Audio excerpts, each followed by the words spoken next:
जिसका मुझे था इंतजार। चलो भाई चलो, ऑडिट की रिवीजन जो है वो शुरू कर रहे हैं। कुछ बातें बता रहा हूं, पहले इस पार्ट को बहुत ध्यान से सुन लेना। उससे पहले आप लोग कोई क्वेश्चन पूछे कमेंट बॉक्स में। मेरी रिक्वेस्ट है कि जो मैं बोल रहा हूं बातें, इनको बहुत ध्यान से सुन लीजिएगा। ये इंपॉर्टेंट डिस्कशन है, इसको मत छोड़िएगा। आपको कैसे ऑडिट प्रिपेयर करना है, इंपॉर्टेंट क्वेश्चंस कहाँ मिलेंगे, आपको इंपॉर्टेंट चैप्टर्स कौन से हैं, ये सारी बातें मैं बताने वाला हूँ। तो पूरा एंड तक इस को देखिएगा और उसके बाद जो अपनी रिवीजन शुरू करिएगा। वीडियो अगर डाउनलोड करने का सोच रहे हैं कर लीजिएगा, लेकिन इस वीडियो के नीचे आप लोगों को बहुत सारा डिस्कशन, बहुत सारे लिंक्स वगैरह मिलेंगे, उनको ज़रूर कंसिडर कर लीजिएगा। राइट, तो सबसे पहली बात बच्चों, ये इंपॉर्टेंट डिस्कशन है। दूसरी बात, मैं आपके साथ इंपॉर्टेंट टॉपिक्स और क्वेश्चंस भी शेयर करूंगा। ये सारी चीज़ें, पहले मैं आपको एक बहुत इंपॉर्टेंट बात बता दूं, इसी वीडियो के नीचे आप लोगों को एक लिंक मिलेगा। ऑडिट के फ्री रिसोर्सेज हैं उस लिंक में, ऑडिट के फ्री रिसोर्सेज हैं। राइट, तो जो अभी हैं, जो आने वाले टाइम में होंगे, वो सब मैं आपके साथ शेयर करूंगा, वो सारे के सारे फ्री रिसोर्सेज। तो आप उस लिंक पे हमारे साथ जुड़े रहिएगा, बने रहिएगा, क्योंकि वहाँ पे आप लोगों को बहुत चीज़ें मिलेंगी जो आपके एग्जाम में, मिनिमम बता रहा हूँ, मिनिमम अगर आप सारे लिंक्स को फॉलो करेंगे, आपके एग्जाम में वो 15 से 20 नंबर का जो है वो एडिशन कर सकते हैं, अगर आप प्रॉपरली उन लिंक्स पे दिए गए रिसोर्सेज को फॉलो करेंगे। अच्छा जी, देन प्लेलिस्ट आप लोगों के लिए एक बना दी जाएगी ऑडिट की रिवीजन की, आरटीपी की, एमटीपी की, उसको चेकआउट कर लीजिएगा। आपने इस रिवीजन वीडियो को यूज़ कैसे करना है, देखिए हम लोग क्या करेंगे, पहले ऑडिट के बेसिक्स रिवाइज करेंगे, फिर चैप्टर 1 का जो कोर कंटेंट है उसमें जाएंगे। अब जो नालायक बच्चे होंगे वो बेसिक तो बोले हैं ये तो मुझे आता है, मैं बता रहा हूँ कोनी मार के गिरा दिए जाओगे अगर तुमने ऐसे बोला तो भाई पूरा अच्छे से पढ़ाई करना, बेसिक्स को पहले रिवाइज करना, उसके बाद चैप्टर 1 के कंटेंट में डीप डाइव करवाऊंगा आपको, फिर मेरे साथ वहाँ पे रिवाइज कर लेना। आपने यूज़ कैसे करना है, आपकी अप्रोच क्या होनी चाहिए, मैं एक चीज़ की एक्सपेक्टेशन रख रहा हूँ कि आपने पहले पढ़ाई करी हुई है, आप लोग यहाँ पर रिवीजन के लिए आए हैं। अगर आपने पढ़ाई नहीं करी है तो edu91.org पे जाके क्लासेस परचेज कर सकते हैं ऑडिटिंग की, CA इंटर और CA फाइनल। और अगर CA इंटर की क्लासेस आपने परचेज करी थी ऑडिटिंग की, तो CA फाइनल पे आपके लिए रहेगा 50% flat off for our students only. Right, अच्छा जी, आप ज़रा ध्यान से देखिए कैसे यूज़ करना है।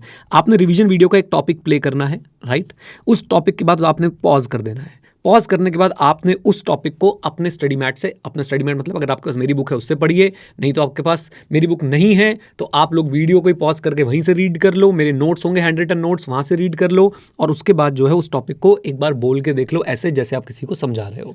बस इसी फ्लो में आप लोग आगे बढ़ते जाएं, दैट्स इट। इसके अलावा कोई और फ्लो है तो वो आप लोग मुझे बता दीजिएगा। कवरेज आपको बहुत अच्छी मिलेगी इन रिवीजन वीडियोज़ के अंदर। मैंने ICA का स्टडी मैट फॉलो किया है, अपनी बुक फॉलो करी है, अपने हैंड रिटन नोट्स फॉलो करे हैं। आप लोग इस रिवीजन वीडियो में जो भी दिख रहा है उसी से फिर आगे आप रीड कर सकते हैं, और कवरेज में आपको सबसे बढ़िया कवरेज मिलेगी, ये पूरी इंडस्ट्री में आपको मैं गारंटी दे देता हूं। मतलब एट पार इंडस्ट्री आपको शायद ही कवरेज दे पाए, बट कोई बात नहीं, हमारी कोशिश रहेगी कि आपको बेस्ट से बेस्ट कवरेज दी जाए। अच्छा, एक बात आपसे रिक्वेस्ट करूंगा बच्चों, प्लीज टाइम स्टैम्प बना देना टॉपिक वाइज नीचे कमेंट बॉक्स में, टाइम स्टैम्प जरूर बना देना। ओके, और टाइम स्टैम्प के साथ साथ आप अच्छी कम्युनिटी भी बना सकते हैं, नीचे अपने डाउट्स पूछ सकते हैं, दूसरों के डाउट सॉल्व कर सकते हैं, ऑडिट को लेके आपको क्या प्रॉब्लम आ रही है वो बता सकते हैं। मैं कोशिश करूंगा कुछ डाउट्स को रिप्लाई करने की, नहीं तो आप लोग आपस में एक दूसरे के डाउट्स को अच्छे से रिप्लाई कर सकते हैं। ऑडिट का पॉडकास्ट भी अवेलेबल है, a4audit.com पे आप लोग विजिट कर सकते हैं, उस सब मैं आपको फ्री रिसोर्सेज में दे दूंगा, टेंशन मत लीजिए।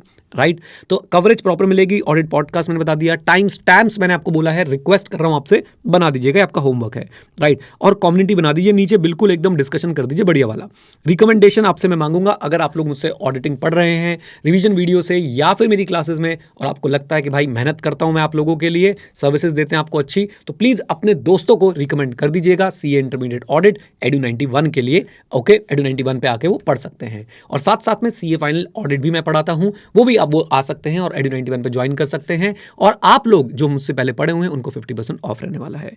एंड फ्री रिसोर्सेज के बारे में मैंने आपको बता ही दिया है, उन फ्री रिसोर्सेज को जाके एंजॉय कीजिए। अब हम लोग चलते हैं पहले बेसिक्स, फिर उसके बाद जो है चैप्टर 1 में डीप डाइव, और फिर आगे के टॉपिक्स वगैरह मैं आप लोगों को कवर कराता जाऊंगा। आ जाओ एंड छा जाओ। Okay, let's start. चलिए बच्चों, हम लोग क्या करते हैं, अब रिवीजन कर लेते हैं अपने चैप्टर 1 की। सबसे पहले हमने ऑडिटिंग की डेफिनेशन पढ़ी थी। ऑडिटिंग क्या है बेटा, इंडिपेंडेंट एग्जामिनेशन है, किसका, financial information of an entity. Independent का मतलब क्या होता है, your judgement should not be subordinate or subordinate to the wishes of other person, specifically the person who is appointing you. Okay, financial information क्या होती है बेटा? Information which is expressed in financial terms, और इसी से बनती है financial statement. जब हम हिस्टोरिकल फाइनेंशियल इन्फॉर्मेशन को स्ट्रक्चर्ड रिप्रेजेंटेशन में डाल देते हैं तो वो बन जाती है फाइनेंशियल स्टेटमेंट. तो independent examination of historic of financial information of an entity, right. Entity कैसी भी हो सकती है, प्रॉफिट ओरिएंटेड और not, irrespective of size, size does not matter, and the legal form. Legal form बोले तो आप इंडिविजुअल है, एचयूएफ है, एओपी है, पार्टनरशिप फर्म है, कंपनी है, एंटिटी कोई भी हो सकती है. और ultimately what is the goal of the auditing? The goal of the auditing is to express an opinion thereon. यही इस डेफिनेशन का एनालिसिस है कि इंडिपेंडेंस का मतलब होता है your judgement should not be subordinate to the wishes और direction of another person. Audit बच्चों हर तरह की एंटिटी का करना होता है, चाहे वो प्रॉफिट हो चाहे नॉन प्रॉफिट ओरिएंटेड हो. साइज कुछ भी हो सकता है, लीगल फॉर्म कुछ भी हो सकता है. पर्पस होता है to express an opinion. Historical financial information के ऑडिट की हम लोग बात कर रहे हैं. हिस्टोरिकल फाइनेंशियल इन्फॉर्मेशन में आपको एक बात ध्यान रखनी है, information is express in financial terms, but याद रखिएगा ये फाइनेंशियल टर्म्स में तो होती है, लेकिन किससे रिलेटेड होती है? पास्ट पीरियड से रिलेटेड होती है. फिर फाइनेंशियल स्टेटमेंट्स क्या होते हैं? Structured representation of historical financial information, right. Structured representation of historical financial information. Okay, ये भी बच्चों आपके पास्ट पीरियड के बारे में आपको बताती हैं. याद रखिएगा हिस्टोरिकल है, हिस्टोरिकल मतलब पास्ट पीरियड, और अगर प्रोस्पेक्टिव फाइनेंशियल स्टेटमेंट हो तो वो होता है बेटा फ्यूचर पीरियड. वो हम आगे चल के पढ़ेंगे भी. नाउ हमने फिर पढ़ा था ऑब्जेक्टिव ऑफ ऑडिटर क्या होता है. सबसे पहले बच्चों मैं आपको बोलूंगा कि ऐसे 200 का नाम एक बार याद कर लेते हैं. आईसीआई क्या लिखा था हमने इसका कि भाई अगर 200 नहीं पढ़ोगे तो मिलेगा बेटा आपको आईसीआई से झांसा. ऐसे 200 है कौन सा? उय्या कासा. बहुत बढ़िया, आ जाओ आ जाओ आ जाओ. उय्या कासा का फुल फॉर्म क्या है? उय्या कासा, overall objective of an independent auditor and conduct of an audit in accordance with standards on auditing, right. उय्या कासा. अब उय्या कासा के हिसाब से बच्चों ऑब्जेक्टिव क्या है? Number 1, to obtain reasonable assurance that financial statement as a whole are free from material misstatement. मेरे साथ रिपीट कर दो. obtain reasonable assurance that financial statement are free from material misstatement whether due to fraud and error. and उसके बाद हम लोग क्या करेंगे? we will express an opinion that financial statement are prepared in all material respect in accordance with the applicable financial reporting framework. हाँ जी, financial statement are prepared in all material respect in accordance with the applicable financial reporting framework. तो ये दो चीजें, obtain reasonable assurance that financial statement as a whole are free from material misstatement, and secondly हम लोग क्या करते हैं? we express an opinion whether financial statement are prepared in all material respect as per applicable financial reporting framework. Then we are going to report on the financial statement and communicate as required by essays. 3 बातें थी, हमने तीनों पढ़ ली हैं. एक था reasonable assurance वाली बात, एक थी बच्चों ओपिनियन वाली बात, और एक है हमारे पास रिपोर्टिंग एंड कम्युनिकेशन वाली बात, RAORC. अच्छा जी, ये अभी हमने नहीं पढ़ा है एक्चुअल लैंग्वेज, इसको इग्नोर कर दीजिए. फिर हमने ओपिनियन में से जो जो शब्द निकल रहे थे हमने उन पे डिटेल में काम किया, जैसे कि रीजनेबल एश्योरेंस क्या होती है? High but not absolute level of assurance. उसके बाद बात करता हूँ मीनिंग ऑफ एश्योरेंस एंगेजमेंट की. मीनिंग ऑफ एश्योरेंस एंगेजमेंट, सबसे पहले एंगेजमेंट क्या है? It is an arrangement to do something. हाँ जी, it is an arrangement to do something. तो रीजनेबल एश्योरेंस हमने पढ़ लिया, high but not absolute. But what do you mean by assurance? Assurance का मतलब होता है ओपिनियन देना. एश्योरेंस का मतलब होता है ओपिनियन देना. अब उसके हम सारी चीजें जो है डिटेल में पढ़ने वाले हैं. एश्योरेंस एंगेजमेंट में क्या होता है? आइए मैं आपको अपने हैंड रिटन नोट्स में ले चलता हूं बच्चों. हमने डायग्राम बहुत अच्छे से बनाया था, उस पर हमने काफ़ी मेहनत करी थी. याद रखिए एश्योरेंस एंगेजमेंट में क्या होगा? एक इंटेंडेड यूजर होगा, इसको हम गंदा नहीं करेंगे. एक इंटेंडेड यूजर होगा, एक सब्जेक्ट मैटर होगा, सब्जेक्ट मैटर को बनाने वाली रिस्पॉन्सिबल पार्टी होगी, सब्जेक्ट मैटर को बनाने वाली रिस्पॉन्सिबल पार्टी होगी. इंटेंडेड यूजर जो है एक प्रैक्टिशनर को हायर करेगा और उससे बोलेगा कि सब्जेक्ट मैटर को चेक कर दो अगेंस्ट द सूटेबल क्राइटेरिया. अब हमारा जो प्रैक्टिशनर होगा ये सब्जेक्ट मैटर को सूटेबल क्राइटेरिया के अगेंस्ट चेक करके क्या ऑब्टेन करेगा? एविडेंस ऑब्टेन करेगा. कम ऑन, क्या ऑब्टेन करेगा? एविडेंस ऑब्टेन करेगा, कंक्लूजन्स बनाएगा और अपना ओपिनियन इंटेंडेड यूजर को दे देगा, राइट. इसी डायग्राम से आपको बहुत कुछ सीखने को मिलेगा. ऑडिट भी एक एश्योरेंस एंगेजमेंट होता है. ऑडिट में रीजनेबल एश्योरेंस ऑब्टेन करता है प्रैक्टिशनर. सुनिए, एंगेजमेंट एक प्रैक्टिशनर है जो एविडेंस ऑब्टेन करता है ताकि वो क्या कर पाए? अपना ओपिनियन और कंक्लूजन एक्सप्रेस कर पाए, जिससे कि degree of confidence of intended user जो है वो बढ़ जाएगी. तो in assurance engagement the practitioner obtain sufficient appropriate audit evidence. Sufficient appropriate evidence, क्योंकि मैं एश्योरेंस एंगेजमेंट की बात कर रहा हूं तो ऑडिट एविडेंस वर्ड में यहां पे यूज नहीं करूंगा. I will use the word sufficient appropriate evidence. क्यों? To express a conclusion design to enhance the degree of confidence of the intended user. Okay, आइए. Then, giving assurance means offering an opinion on specific information to the user of that information so that they are able to make confident decision knowing that risk of information being incorrect is reduced. Right? तो giving assurance means what? Giving opinion. किसके ऊपर? Information के ऊपर. किसको? User of information को. क्यों? ताकि वो कॉन्फिडेंट डिसीजन ले पाए, क्योंकि अब हमारे एश्योरेंस के बाद, ओपिनियन के बाद इन्फॉर्मेशन के गलत होने के चांसेस जो है वो कम हो जाएंगे। एलिमेंट्स एक बहुत इंपॉर्टेंट क्वेश्चन आपके लिए एग्जाम के लिए, प्लीज इसको बिल्कुल मत छोड़िएगा। How many elements are there? आप मान के चलें देयर आर 5 एलिमेंट्स, और 5 में से सबसे पहले क्या है बच्चों? 3 party relationship, practitioner, responsible party and हमारा इंटेंडेड यूजर। प्रैक्टिशनर वो जो एश्योरेंस देगा, ओपिनियन देगा, रिस्पॉन्सिबल पार्टी वो जो सब्जेक्ट मैटर बनाने के लिए रिस्पॉन्सिबल है, और इंटेंडेड यूजर वो जो सब्जेक्ट मैटर को यूज करने वाला है, जिसके लिए रिपोर्ट बना के देगा प्रैक्टिशनर। आइए, assurance engagement. Assurance engagement involves what? Said 3 parties, above said 3 parties. कौन कौन सी? प्रैक्टिशनर जो एश्योरेंस प्रोवाइड करता है, ओके। और याद रखिएगा practitioner word is broader than auditor. Audit is a part of assurance engagement, even assurance word is broader than auditing. आ जाओ, audit is related to historical information, where is practitioner जो है वो क्या कर सकता है? वो बहुत सारी चीज़ों पे और भी एश्योरेंस दे सकता है। रिस्पॉन्सिबल पार्टी जो सब्जेक्ट मैटर के प्रिपरेशन के लिए रिस्पॉन्सिबल है। इंटेंडेड यूजर वो लोग हैं जिनके लिए क्या बन रही है? रिपोर्ट बन रही है। फिर एक और एलिमेंट क्या है? Subject matter. सब्जेक्ट मैटर वो इन्फॉर्मेशन है जो एग्जामिन की जानी है। ऑडिट के केस में financial information becomes the subject matter. Who is responsible for the subject matter? Management and those charge with governance. Audit के केस में management and those charge with governance are responsible for what? Subject matter. Assurance के terms में these are the responsible parties, come on, these are the responsible parties।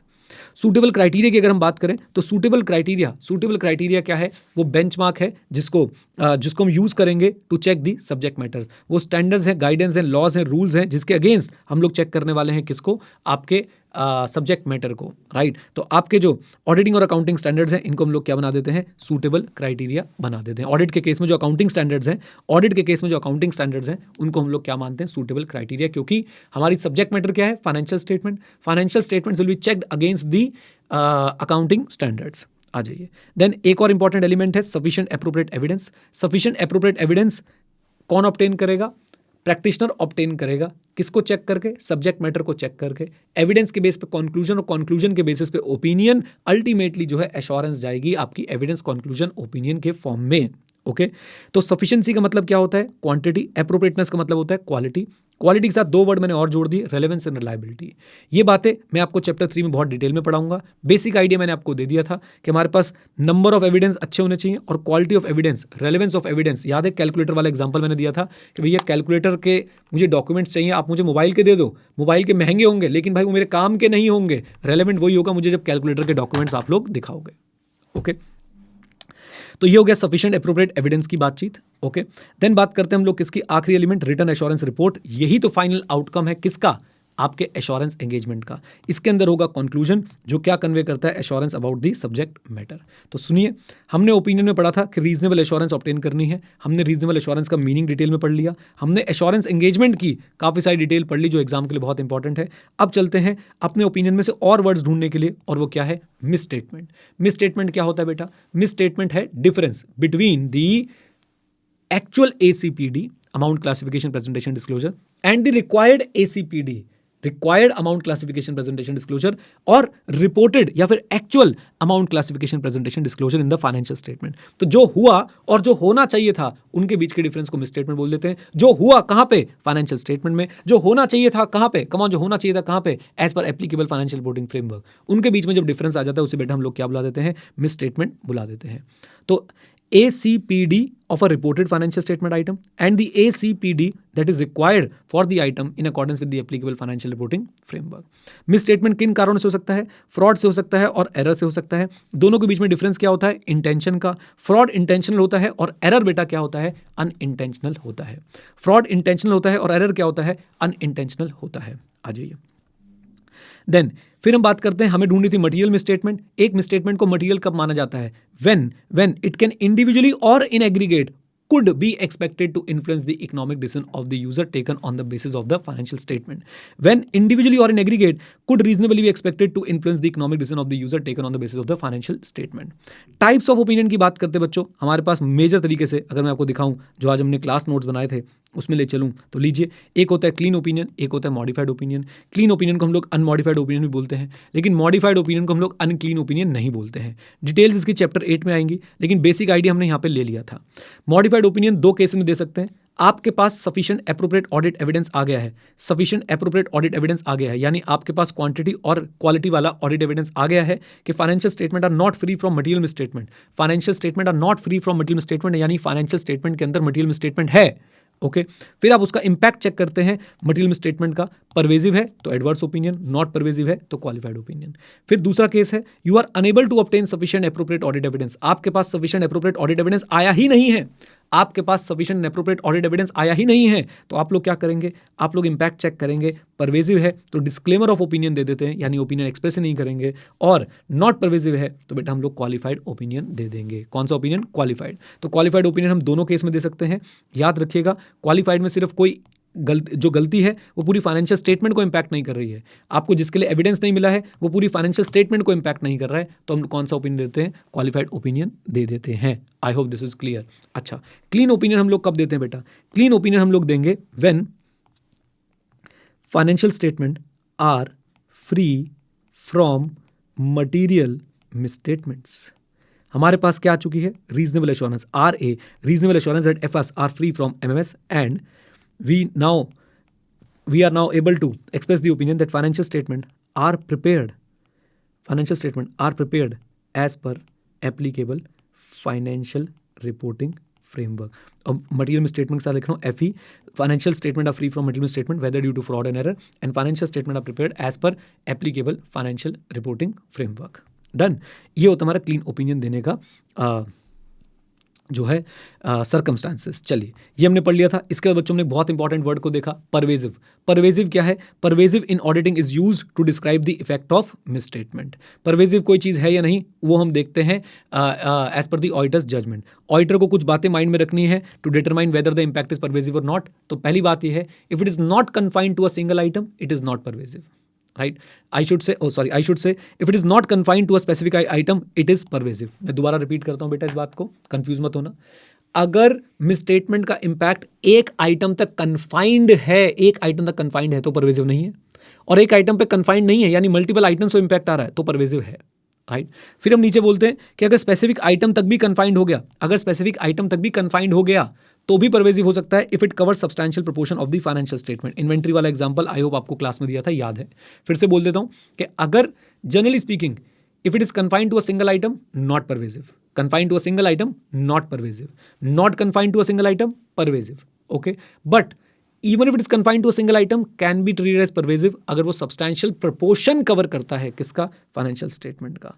अच्छा जी, disclosures की बात करूं तो disclosures हम लोग कब परवेजिव मानते हैं? हम तब परवेजिव मानते हैं जब डिस्क्लोजर फंडामेंटल है, यानी कि बेसिक है, इंपॉर्टेंट है for the users understanding of the financial statement. Going concern वाला एग्जांपल याद रखिएगा।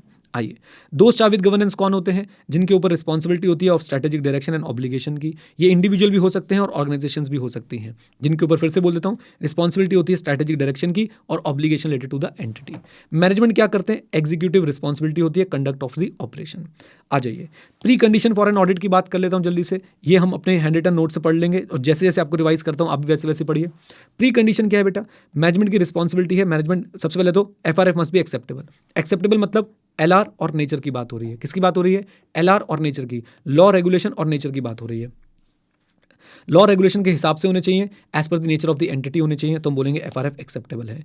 फिर मैनेजमेंट की रिस्पॉन्सिबिलिटी, मैनेजमेंट जानती है और मानती है, management understand and acknowledge its responsibility. PPFS as per AFRF, preparation and presentation of financial statement as per applicable financial reporting framework. याद रखिए मैनेजमेंट की रिस्पॉन्सिबिलिटी है फाइनेंशियल स्टेटमेंट्स बनाना। DIMIC, design implementation and maintenance of internal control so that PPFS are free from middle misstatement because of fraud और error. यानी ऐसे systems बनाना, ऐसा इंटरनल कंट्रोल बनाना। इंटरनल कंट्रोल हम नेक्स्ट क्लास में यानी कि नेक्स्ट वीडियो के अंदर रिवाइज कर लेंगे, अभी के लिए साथ रहिए। Design implementation and maintenance of internal control, ताकि preparation and presentation of financial statement हो पाए which is free from material misstatement whether because of fraud और error. Then provide the auditor with all information, additional information and, दोबारा बोलता हूं, provide the auditor with all the information, record, documentation etcetera, additional information as requested by the auditor for the purpose of audit, and unrestricted access to the persons from whom auditor determines it necessary to obtain audit evidence. ये तीनों चीजें देना भी management की responsibility में आता है। Auditor को सारी इन्फॉर्मेशन पहले खुद से दो, ऑडिटर कुछ मांगे एक्स्ट्रा तो वो दो, और ऑडिटर को अनरिस्ट्रिक्टेड एक्सेस दो to the persons with the entity from whom auditor determines it necessary to obtain audit evidence. Done. चलिए जी, तो अब हम आपसे मिलते हैं रिवीजन वीडियो के नेक्स्ट पार्ट में, और ऐसे ही आपको हर रिवीजन वीडियो मिलती जाएगी, आप लोग आगे बढ़ते जाएंगे। God bless you. आ जाओ नेक्स्ट पार्ट ऑफ रिवीजन में चलते हैं, और यहाँ पे सबसे पहले हम लोग अब रिवाइज करने वाले हैं इंटरनल कंट्रोल। आप बोलोगे सर चैप्टर 1 में ही सब कुछ रिवाइज करा दोगे क्या? देखो बेसिक्स आपको सारे जो है मैं चैप्टर 1 में ही रिवाइज करा रहा हूँ, और कोर कंटेंट ऑफ चैप्टर 1 पे भी हम लोग चलने वाले हैं, ठीक है। लेकिन आप लोगों को भाई ये सारी चीज़ें पहले पता होंगी तो आपको बहुत फायदा रहेगा। तो सबसे पहले आईसी की डेफिनेशन देख लेते हैं। सिंपल सी definition, process DIM, designed, implemented and maintained by those charged with governance, management and other personnel, okay. और याद रखिए आईसी क्या प्रोवाइड करता है? Reasonable assurance. रीजनेबल एश्योरेंस क्यों? क्योंकि आईसी की अपनी इनहेरेंट लिमिटेशन होती है, जैसे collusion among people, collusion among employees, right. Collusion मतलब होता है मिलीभगत। तो ये चीज़ें हम लोग चैप्टर नंबर 3 में 4 में आगे डिटेल में पढ़ेंगे, लेकिन अभी के लिए आईसी देता है reasonable assurance with respect to 4 things. और 4 थिंग्स क्या है? Reliability of financial reporting, effectiveness and efficiency of operation, safeguarding of asset and compliance with applicable law और regulation, okay। अच्छा, आपको एक बार और याद दिला दूं कि अगर आप लोगों को फ्री रिसोर्सेज चाहिए, ऑडिट से रिलेटेड फ्री रिसोर्सेज अगर आप लोगों को चाहिए, तो आप लोग विजिट कर सकते हैं edu91.org पे। उस पर मैं आप लोगों को लिंक्स दे दूंगा बहुत सारे, आपको कमेंट बॉक्स में इसी वीडियो के मिल जाएंगे। प्लीज़ अगर आप लोग ये वीडियो डाउनलोड करके देख रहे हैं तो एक बार फिर विजिट कीजिए इस वीडियो के पास, और देखिए कमेंट्स में आपको जो है फ्री रिसोर्सेज के लिंक मिलेंगे, उनका पूरा से पूरा फ़ायदा उठाइए। MCQs हैं, कुछ क्वेश्चंस हैं प्रैक्टिस के लिए, और डेली राइटिंग प्रैक्टिस वगैरह भी आप लोग एक्सेस कर सकते हैं completely free of cost, okay. तो रीजनेबल एश्योरेंस 2-3 चीज़ों को लेके, FR financial reporting, effectiveness and efficiency of operation, safeguarding of asset and compliance with applicable law and regulation. याद रखिएगा, हम लोग आगे चल के कॉन्सेप्ट पढ़ेंगे बच्चों, ये सारी चीज़ें आपको अब पता होनी चाहिए। Internal financial control with respect to financial reporting, तो ऑडिटर का काम मेनली कौन से आईसी पे फोकस होता है? जिनका इंपैक्ट फाइनेंशियल रिपोर्टिंग पे आ रहा होता है। ऐसे इंटरनल कंट्रोल्स जिनका इंपैक्ट फाइनेंशियल रिपोर्टिंग पे नहीं आता है, वो ऑडिटर के लिए उतने रेलिवेंट जो है वो नहीं रहते हैं। ये बात आपको याद रखनी है। और इन इंटरनल कंट्रोल्स की वजह से ऑडिटर को, अगर कंपनीज की बात करूं, तो अभी ये सारी बातें मैं आपको इसलिए बता पा रहा हूं क्योंकि आप लोग रिवाइज कर रहे हैं। सेक्शन 143 सबसेक्शन 3 क्लॉज आई में ऑडिटर को बोला गया है कि आपने कंपनी के IFC FR पे ओपिनियन देना है, राइट। और कुछ कंपनीज को वहाँ पे एग्जेम्प्ट किया गया है, और इसी की वजह से क्या इंटरनल कंट्रोल की वजह से भी क्या ओपिनियन मॉडिफाई हो सकता है? Answer is yes. अगर कंपनीज का केस है तो हो सकता है। आइए, effectiveness and efficiency of operation, safeguarding of asset and applicable law and regulation, okay. तो ये हो गया हमारा internal control. Now let's talk about, अच्छा ये सारी बातें मैंने आपको क्लास में बताई थी कि याद रखें, जहां पे रिस्क है वहां पे कंट्रोल होगा ही होगा। जहां पे रिस्क है वहां पे कंट्रोल है। रिस्क है तो इश्क नहीं बेटा, रिस्क है तो कंट्रोल है। और याद रखिएगा, ये इंटरनल कंट्रोल आपके फाइनेंशियल रिपोर्टिंग को रिलायबल बनाने में हेल्प करते हैं। डायरेक्ट इंपैक्ट आता है इंटरनल कंट्रोल का ACPD के ऊपर। किसके ऊपर? ACPD के ऊपर, amount classification, presentation and disclosure के ऊपर। अच्छा जी, और भी कुछ इंटरनल कंट्रोल से रिलेटेड बातें हैं तो मैं आप लोगों को बता देता हूं। अब ऑडिटर का भी रोल समझ लीजिए। ऑडिटर इंटरनल कंट्रोल की अंडरस्टैंडिंग ऑब्टेन करता है, इंटरनल कंट्रोल के डिजाइन को समझता है। Auditor may test the internal control. याद रखिए, हम लोग स्टैंडर्ड्स पढ़ रहे हैं, एसएस पढ़ रहे हैं, और एसएस सिर्फ कंपनी पे एप्लीकेबल नहीं होते हैं। ओवरऑल ऑडिटिंग की बात मैं आपको बता रहा हूं। ऑडिटर जो है वो चाहे तो इंटरनल कंट्रोल को टेस्ट कर सकता है, राइट। और ऑडिटर इंटरनल कंट्रोल की डेफिशिएंसीज उसे ऑडिटिंग के दौरान अगर मिलेंगी तो उसे मैनेजमेंट को बताना होता है। ये कौन से एसए में लिखा है? एसए 265 के अंदर लिखा है। एसए के रेफरेंस साथ साथ देता हुआ चल रहा हूं आप लोगों को। एसए आपकी स्ट्रेंथ बनेंगे, चिंता मत कीजिए। और ऑडिटर जो है वो सजेशन भी देता है, आईसी इंप्रूवमेंट के लिए बिल्कुल दे सकता है। मैनेजमेंट को डेफिशिएंसी बता सकता है, मे टेस्ट दी आईसी। और याद रखिएगा, इंटरनल कंट्रोल को वो इंटरनल कंट्रोल बनाने के लिए रिस्पॉन्सिबल नहीं होता है, इंटरनल कंट्रोल की अंडरस्टैंडिंग जो है वो ऑब्टेन करता है। और एक चीज़ याद रखिएगा, इंटरनल कंट्रोल की टेस्टिंग कुछ केसेस में जो है वो मैंडेटरी हो जाती है, अगर लॉ और रेगुलेशन की रिक्वायरमेंट है। अगर लॉ और रेगुलेशन की रिक्वायरमेंट है, या फिर अगर सोफेस्टिकेटेड सिस्टम है, फॉर एग्जांपल ऑटोमेटेड एनवायरनमेंट अगर है, यानी कंप्यूटर्स का बहुत ज़्यादा यूज़ होता है, तो इंटरनल कंट्रोल की टेस्टिंग के बिना जो है हम लोग ओपिनियन नहीं दे पाएंगे, राइट। ये सारी बातें आप लोग डिटेल में पढ़ेंगे, बिल्कुल चिंता मत कीजिए। खैर, एक बार जल्दी से मेरे साथ आइए और ये इंटरनल कंट्रोल वाली बात मैं आपको यहाँ से भी दोबारा रिवाइज करा देता हूँ। So this is a process design, implemented, maintained by TCWG management and other personnel.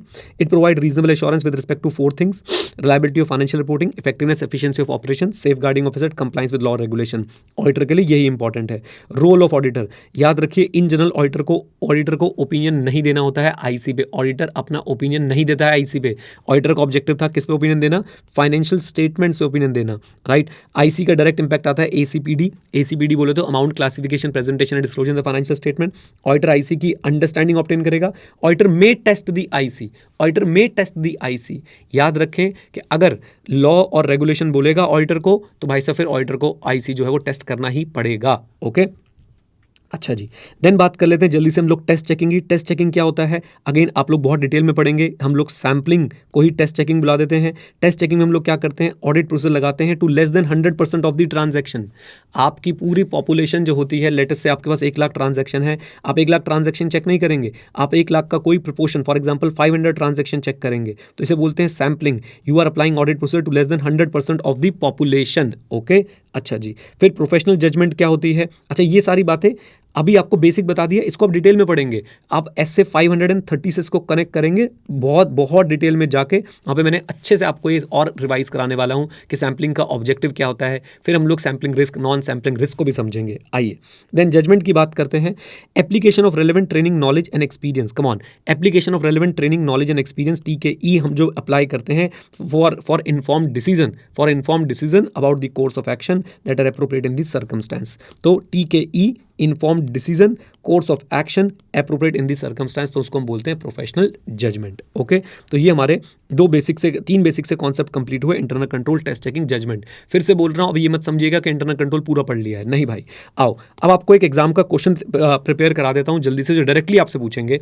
आपसे एक स्टेटमेंट दे देंगे, professional judgement is essential for proper conduct of an audit. तो आप बोलेंगे yes, professional judgement is essential for proper conduct of audit. उसमें पहले professional judgement के बारे में बता देंगे, फिर आप बताएंगे प्रोफेशनल जजमेंट कहाँ कहाँ यूज होती है. मटीरियलिटी में, ऑडिट रिस्क में, एनईटी ऑफ प्रोसीजर्स में. अभी आपने एनईटी ऑफ प्रोसीजर का नहीं समझा है तो घबराइए मत, अभी रिवीजन के दौरान मैं आपको समझाने वाला हूं. ठीक है जी. एविडेंस को लेके तो materiality, audit risk, NET of procedure, sufficient appropriate audit evidence. Then उसके बाद evaluation of management judgement. Management ने जो जजमेंट्स लिए हैं, मैनेजमेंट ने जो वैल्यूएशन करी है, प्रोविजंस बनाए हैं, उनकी इवैल्यूएशन के लिए भी आपकी ऑडिटर्स जजमेंट जो है वो यूज होती है. And finally drying of conclusion, right. याद रखिएगा कि डायरेक्ट क्वेश्चन आपसे पूछा जा सकता है एग्जाम के लिए, इसको इंपॉर्टेंट मार्क कर लीजिए. आ जाओ जी. देन हमने क्लास के अंदर पढ़ा था ये framework to conduct an audit. हमने इसमें बहुत समय लगाया था. ये हमारा फाउंडेशन है ऑडिट का, और अब मैं आपको से क्विकली रिवाइज भी करा देता हूं. तो सबसे पहले होती है एंगेजमेंट या फिर अपॉइंटमेंट ऑफ ऑडिटर. और अब आप लोगों को मैं साथ में स्टैंडर्ड्स बताता हुआ चलता हूं. यहाँ पे आपका आ जाता है SA 210, राइट. और साथ में आपको ध्यान रखने होंगे इसको लेके SQC 1 एंड SA 220 भी. अब आपको ये सारी बातें पता है क्योंकि आप पढ़ चुके हो. पहले हमें आपको पढ़ाते समय SQC 1, SA 220 चैप्टर 11 में पढ़ाता हूँ, लेकिन अब आपको पता है कि भाई एंगेजमेंट के टाइम पे आपको ये 3 एसेज जो है वो बहुत ज़्यादा ध्यान में रखने होते हैं. 2 एसेज और 1 SQC. देन बात करते हैं हम लोग प्लानिंग की. प्लानिंग में आ गया SA 300. मटीरियलिटी की, मटीरियलिटी में ऐसे आ गया 320. रिस्क असेसमेंट प्रोसीजर हम लोग लगाते हैं 315. और अदर एसेज ऑल्सो, क्योंकि कई एसेज हैं जो स्पेसिफिक एरियाज में रिस्क कैसे असेस करना है उसके बारे में बताते हैं. जैसे 550 आपको बताता है कि रिस्क कैसे असेस करेंगे in case of related parties. Okay. Then response to the assessed risk, ये रिस्पॉन्स पे भी आ जाएगा हमारा 330 एंड अदर्स. ओके. और आप लोगों को पता होना चाहिए कि हमारे पास रिस्पांस में 2 बातें होती हैं. पहले तो हमसे फर्दर ऑडिट प्रोसीजर भी बुला देते हैं. यहाँ पे आपका टेस्ट ऑफ कंट्रोल आता है और साथ साथ में सब्सटैंटिव प्रोसीजर आता है. टेस्ट ऑफ कंट्रोल याद रखिएगा, व्हेन रिक्वायर्ड बाय एसेज और when the auditor choose to do so. तो ऑडिटर कब चूज करेगा मैं आपको वो भी बताऊंगा, don't worry at all. SAs कब रिक्वायर करते हैं वो भी पढ़ेंगे ऐसे 330 के अंदर. फिर हमारे फर्दर ऑडिट प्रोसीजर में एक तो आता है test of control, that is internal control की टेस्टिंग. दूसरा आता है substantive procedure, that is checking of assertions और you can say checking of financial statements. Okay. उसमें आ जाती है आपकी test of detail and substantive analytical procedure. Then we have audit evidence. पूरी 500 की सीरीज आती है इसके अंदर, आपके लिए बहुत इंपॉर्टेंट है. 500, 501, 505, 510. ठीक है जी. उसके बाद आ गया आपका 520, 530, 540, 550, 560. ये सारे एसेज आपके लिए जो हैं बहुत इंपॉर्टेंट है. जो आपने क्लास में कवर किए हैं प्लीज़ उनको अच्छे से दोबारा कवर कर लीजिएगा. मैं रिवीजन वीडियो में आपको कवर कराऊंगा ही. कंक्लूजन, ओपिनियन एंड रिपोर्टिंग, इसमें आपकी 700 वाली सीरीज आ जाती है. 700, 701, 705, 706 एंड आपका 710 और ऑडिट डॉक्यूमेंटेशन आपका आ जाता है SA 230, राइट। बीच में आपके 600, 610, 620 जो भी आपको कवर कराए गए हैं, 299 वगैरह, वो सारी चीज़ें आप लोगों ने कवर करनी है। कुछ ऐसे इसके नाम मैंने यहाँ पे लिख दिए हैं, तो याद रखिएगा फ्लो जो है वो कैसे बनता है। सबसे पहले एंगेजमेंट प्लानिंग मेटिलिटी आपका चैप्टर 11, 12, 11, 2, 3 ये सब इसमें कवर हो जाता है। रिस्क असेसमेंट चैप्टर 3 में हम कवर करेंगे। फर्दर ऑडिट प्रोसीजर में test of control, substantive procedure, और सब्सटैंटिव प्रोसीजर में हमारे पास test of detail and substantive analytical procedure आ जाता है। देन हमारे पास है ऑडिट एविडेंस, देन है कंक्लूजन, ओपिनियन एंड रिपोर्टिंग। ये फ्लो आपने हमेशा के लिए जो है वो याद रखना है, क्योंकि इसके बिना काम नहीं चलेगा।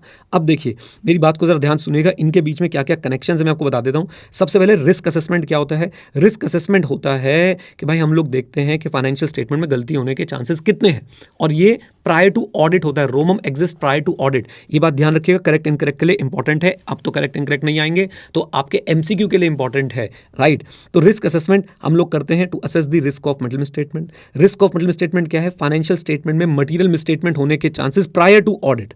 ओके, रिस्क असेसमेंट प्रोसीजर से हम लोग क्या करते हैं, हम लोग अंडरस्टैंडिंग ऑब्टेन करते हैं of the entity and its environment including its internal control, SA 315, right. तो identifying and assessing the risk of material misstatement कैसे, through understanding the entity, its environment and internal control. Okay, इससे हमें क्या पता चल जाता है, इससे हमें, मैं थोड़ा इसको क्लीन कर दूं, हाँ जी, इससे हमें क्या पता चल जाता है, इससे हमें रोमम पता चल जाता है कि रिस्क ऑफ मटेरियल स्टेटमेंट है कितना, फाइनेंशियल स्टेटमेंट में गलती होने के चांस कितने हैं, एंड मोस्ट इंपॉर्टेंट हम लोग जो है अपने NET of further audit procedure तय कर पाते हैं। NET of further audit procedure, अब ये NET क्या होता है मैं आपको बताने की कोशिश करता हूँ। देखिए नेचर का मतलब है आप फर्दर ऑडिट प्रोसीजर में कंप्लाइंस यानी टेस्ट ऑफ कंट्रोल करेंगे या सब्सटैंटिव करेंगे, राइट। साथ में एक्सटेंट, सैंपल साइज आप कितना लेने वाले हैं, कम सैंपल साइज लेंगे या ज़्यादा सैंपल साइज लेंगे, कम सैंपल साइज कम वर्क, ज़्यादा सैंपल साइज ज़्यादा वर्क। सिंपल सी बात बताता हूँ, रोमम को पकड़ लीजिए, रोमम अगर बहुत ज़्यादा है तो भाई मेरा सब्सटैंटिव प्रोसीजर जो है ज़्यादा रहने वाले हैं, मेरा सैंपल साइज जो है वो बड़ा रहने वाला है। टाइमिंग क्या होती है, बहुत डिटेल में डिस्कशन किया था, interim period and some transaction at the year end और all year end in detail. Practically दोनों चलता है, बट थ्योरी वाइज आप लोग समझ लीजिए कि ये आपका ईयर है, आप सिर्फ इंटरिम पीरियड प्लस कुछ ईयर एंड करना चाहते हैं, या फिर ईयर एंड को बहुत डिटेल में सारी चीज़ें, सारी चेकिंग जो है आप लोग ईयर एंड पे ही करना चाहते हैं। तो ये डिपेंड करता है कि रोमम पे, अगर रोमम कम है तो ये स्थिति बनती है कि हम लोग इंटरिम पीरियड करेंगे और उसके बाद ईयर एंड पे कुछ चेकिंग कर लेंगे। अगर रोमम ज़्यादा है तो हम लोग क्या करेंगे, थ्योरी पर्पस के लिए आपको बता रहा हूँ, तो हम लोग ईयर एंड को काफ़ी डिटेल में जो है वो ईयर एंड में ही सारा ऑडिट जो है वो कंप्लीट करने वाले हैं। अच्छा जी, कुछ बातें, क्या आपको रिस्क असेसमेंट प्रोसीजर से ऑडिट एविडेंस मिल जाता है? Answer is no.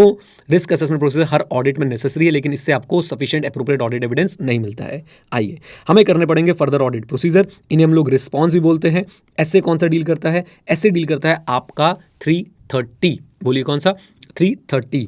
इसमें बात करते हैं हम लोग कंप्लाइंस की और टेस्ट ऑफ कंट्रोल की। तो ऑडिटर जो है वो टेस्ट ऑफ कंट्रोल को, ऑडिटर जो है वो इंटरनल कंट्रोल को टेस्ट करता है, ये देखने के लिए कि मेरा जो इनिशियल अंडरस्टैंडिंग है वो सही है या नहीं। देखिए कॉन्सेप्चुअली समझने के लिए आप ये देख लीजिए कि अगर IC की अंडरस्टैंडिंग में पता चलता है कि वो वीक है, तो जनरली स्पीकिंग ऑडिटर जो है वो IC को टेस्ट नहीं करेगा।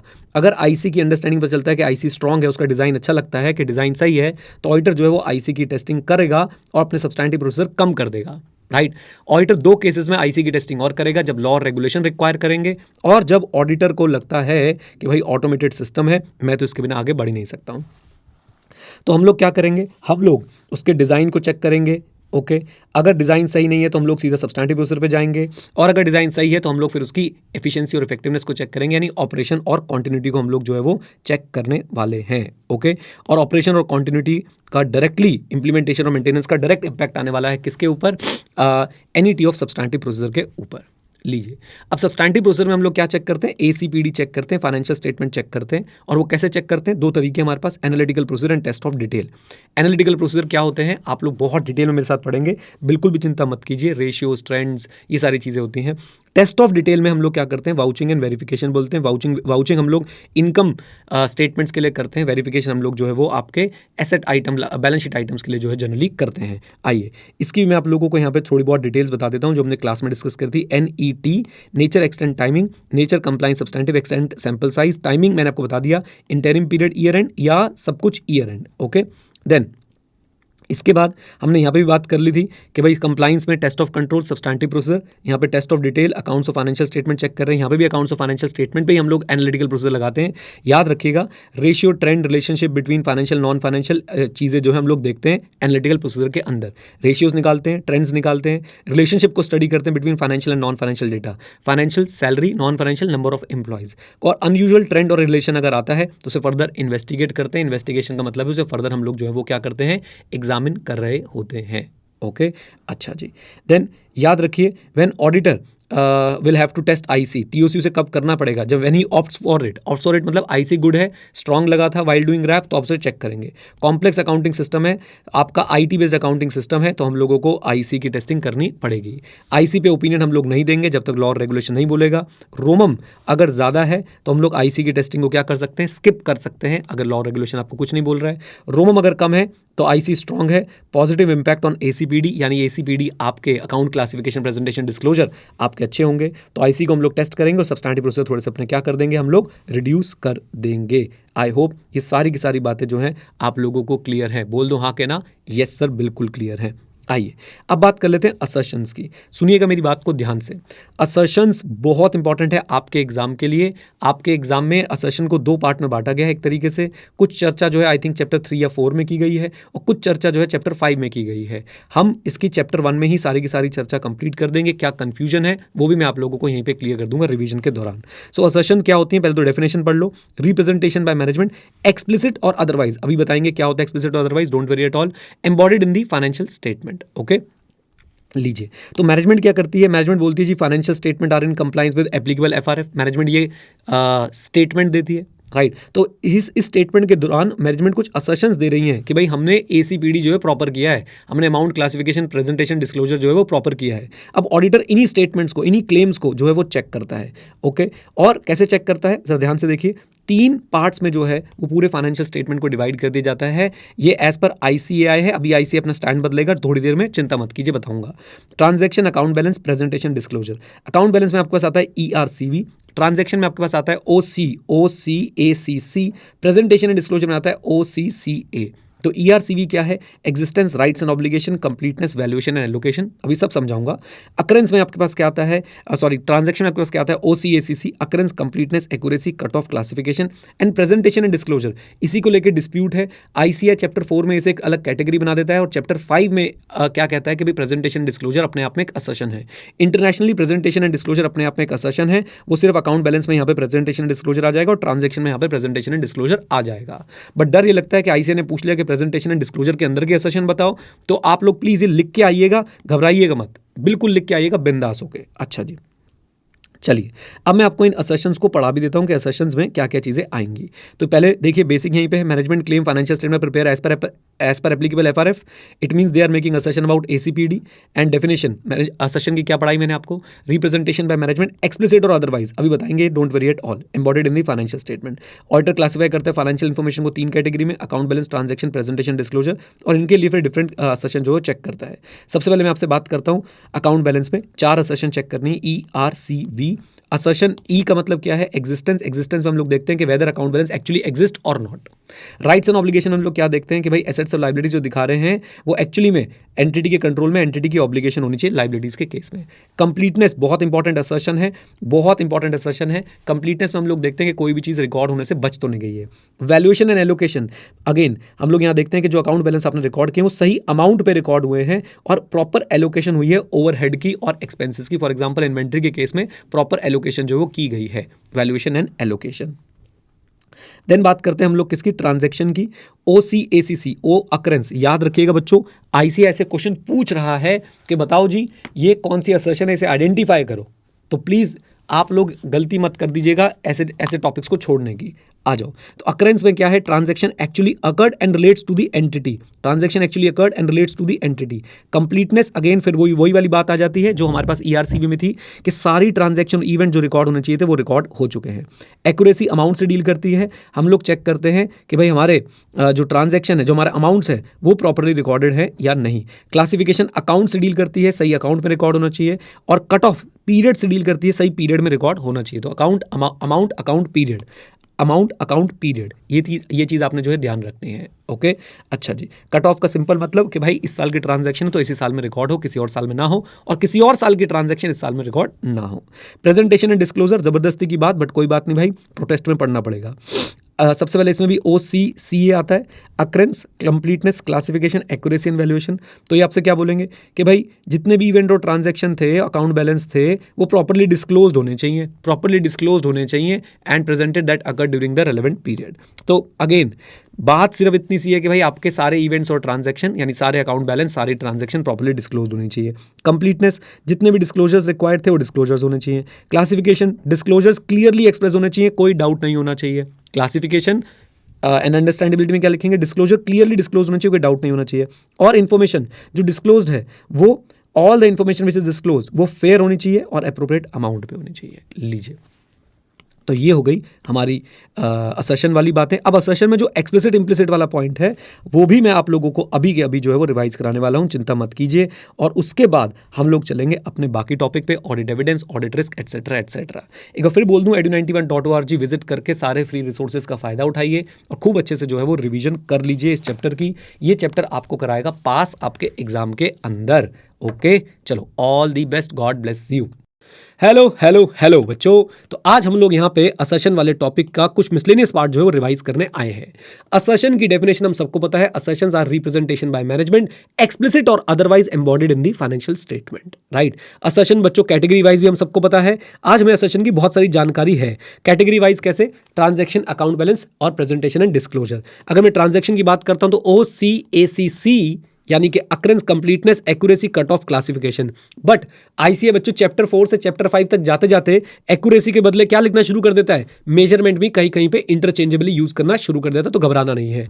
अकाउंट बैलेंस में आता है ERCV, प्रेजेंटेशन एंड डिस्क्लोजर में आता है OCCA। चैप्टर 1 बच्चों जब हमने डिटेल में पढ़ा था, हमने इन असर्शंस को बहुत डिटेल में अच्छे से समझ लिया था। क्या बोलती पब्लिक, कम ऑन। अब मेरी बात को बहुत ध्यान से सुनिएगा बच्चों। चैप्टर 1 पढ़ने के बाद हम लोग गए थे चैप्टर 5 पे, और हमने वहां पे जाके एक चीज देखी कि प्रेजेंटेशन एंड डिस्क्लोजर हटा दिया इन्होंने। तुम्हारे भाई ने तुम्हें चैप्टर 1 में ही बोला था कि भाई ये गलती कर रहे हैं, आगे जाके पछताएंगे, और पछताए भी ये लोग। अब प्रेजेंटेशन एंड डिस्क्लोजर बच्चों इन्हीं के नीचे एक एक क्या बन सकती है, असर्शन जो है वो बन सकती है। ओके, इस वीडियो का जो उद्देश्य है, इस रिवीजन वीडियो का जो उद्देश्य है, वो आपको असर्शंस पढ़ाना नहीं है। वो तो बेटा जब हम चैप्टर 1 पढ़ रहे होंगे तब हम रिवाइज कर चुके होंगे उसके साथ। अभी के लिए मैं आपको बताना चाहता हूं बच्चों, ये जो एक्सप्लिसिट और अदरवाइज है, इसके पीछे का रहस्य है। तो सुनिए, आपकी असर्शन हो सकती है एक्सप्लिसिट और अदरवाइज। अदरवाइज का मतलब क्या है बच्चों, इम्प्लिसिट, राइट। और फिर आपकी जो एक्सप्लिसिट असर्शन है वो पॉजिटिव भी हो सकती है, नेगेटिव भी हो सकती है। जो आपकी इम्प्लिसिट असर्शन है वो भी पॉजिटिव हो सकती है और नेगेटिव हो सकती है। पॉजिटिव का मतलब क्या है, जब पहले तो एक्सप्लिसिट का मतलब क्या है, जब management direct return statement directly claim करे किसी चीज को, एक्सप्लिसिटली क्लेम करे किसी चीज की एग्जिस्टेंस को या किसी चीज की नॉन एग्जिस्टेंस को, तो हम उसे बोलते हैं एक्सप्लिसिट। इम्प्लिसिट का मतलब क्या है, जब मैनेजमेंट कुछ क्लेम नहीं कर रही, user of the financial statement जो है वो पढ़ के इन्फर करे, एज्यूम करे, डीम्ड टू बी हो, तो बेटा हम लोग उसे क्या बोलते हैं, कमांड में जल्दी बताइए, इम्प्लिसिट। अब वो इन्फ्रेंस दो हो सकते हैं कि एग्जिस्ट करता है या नहीं करता है, कोई चीज है या कोई चीज नहीं है, कोई चीज फॉलो हुई है या कोई चीज फॉलो नहीं हुई है। तो हुई है तो पॉजिटिव, नहीं हुई है तो नेगेटिव। एक बात बच्चों, जो बच्चे गलती कर जाते हैं वो नेगेटिव का मतलब पता क्या समझते हैं। याद है आप लोगों को, मीम्स याद है कि नहीं बच्चों, जो मैं मीम्स दिखाता हूं आप लोगों को क्लास में, वो कई बच्चे नेगेटिव का मतलब क्या समझते हैं, मैं आपको चला के दिखाता हूं। ये देखो जरा, ये अब हट गंदा, यहां पे नेगेटिव का मतलब गंदा नहीं है, यहां पे नेगेटिव का मतलब है बस ये चीज एग्जिस्ट नहीं करती है, ये चीज नहीं हुई है। Is that clear? बोल दो हाँ के ना। जल्दी बच्चों एग्जांपल्स भी आपको दिखा देता हूं। अगर एक्सप्लिसिट पॉजिटिव की बात करें तो इन्वेंट्री के लिए मैनेजमेंट क्लेम कर रही है, हमने कॉस्ट और NRV which ever is lower पे जो है उसको इन्वेंट्री को वैल्यू किया है, तो ये एक्सप्लिसिटली मैनेजमेंट आपको डायरेक्ट स्टेटमेंट लिख के बता रही है कि ऐसा हुआ है। डायरेक्टली बता रही है, एक्सप्लिसिट हुआ है पॉजिटिव। अच्छा जी, explicit negative, there is no contingent liability, contingent liability exist नहीं करती, मैनेजमेंट डायरेक्टली बता रही है एक्सप्लिसिट, और नहीं करती exist, this is what, negative. तो एक्सप्लिसिट नेगेटिव। अदरवाइज की अगर बच्चों बात करूं तो positive, going concern, implicit going concern. जैसे गोइंग कंसर्न के बारे में मैनेजमेंट ने कुछ नहीं लिखा तो आप एज्यूम कर रहे हैं कि गोइंग कंसर्न है। हाँ जी, गोइंग कंसर्न है। Is that clear?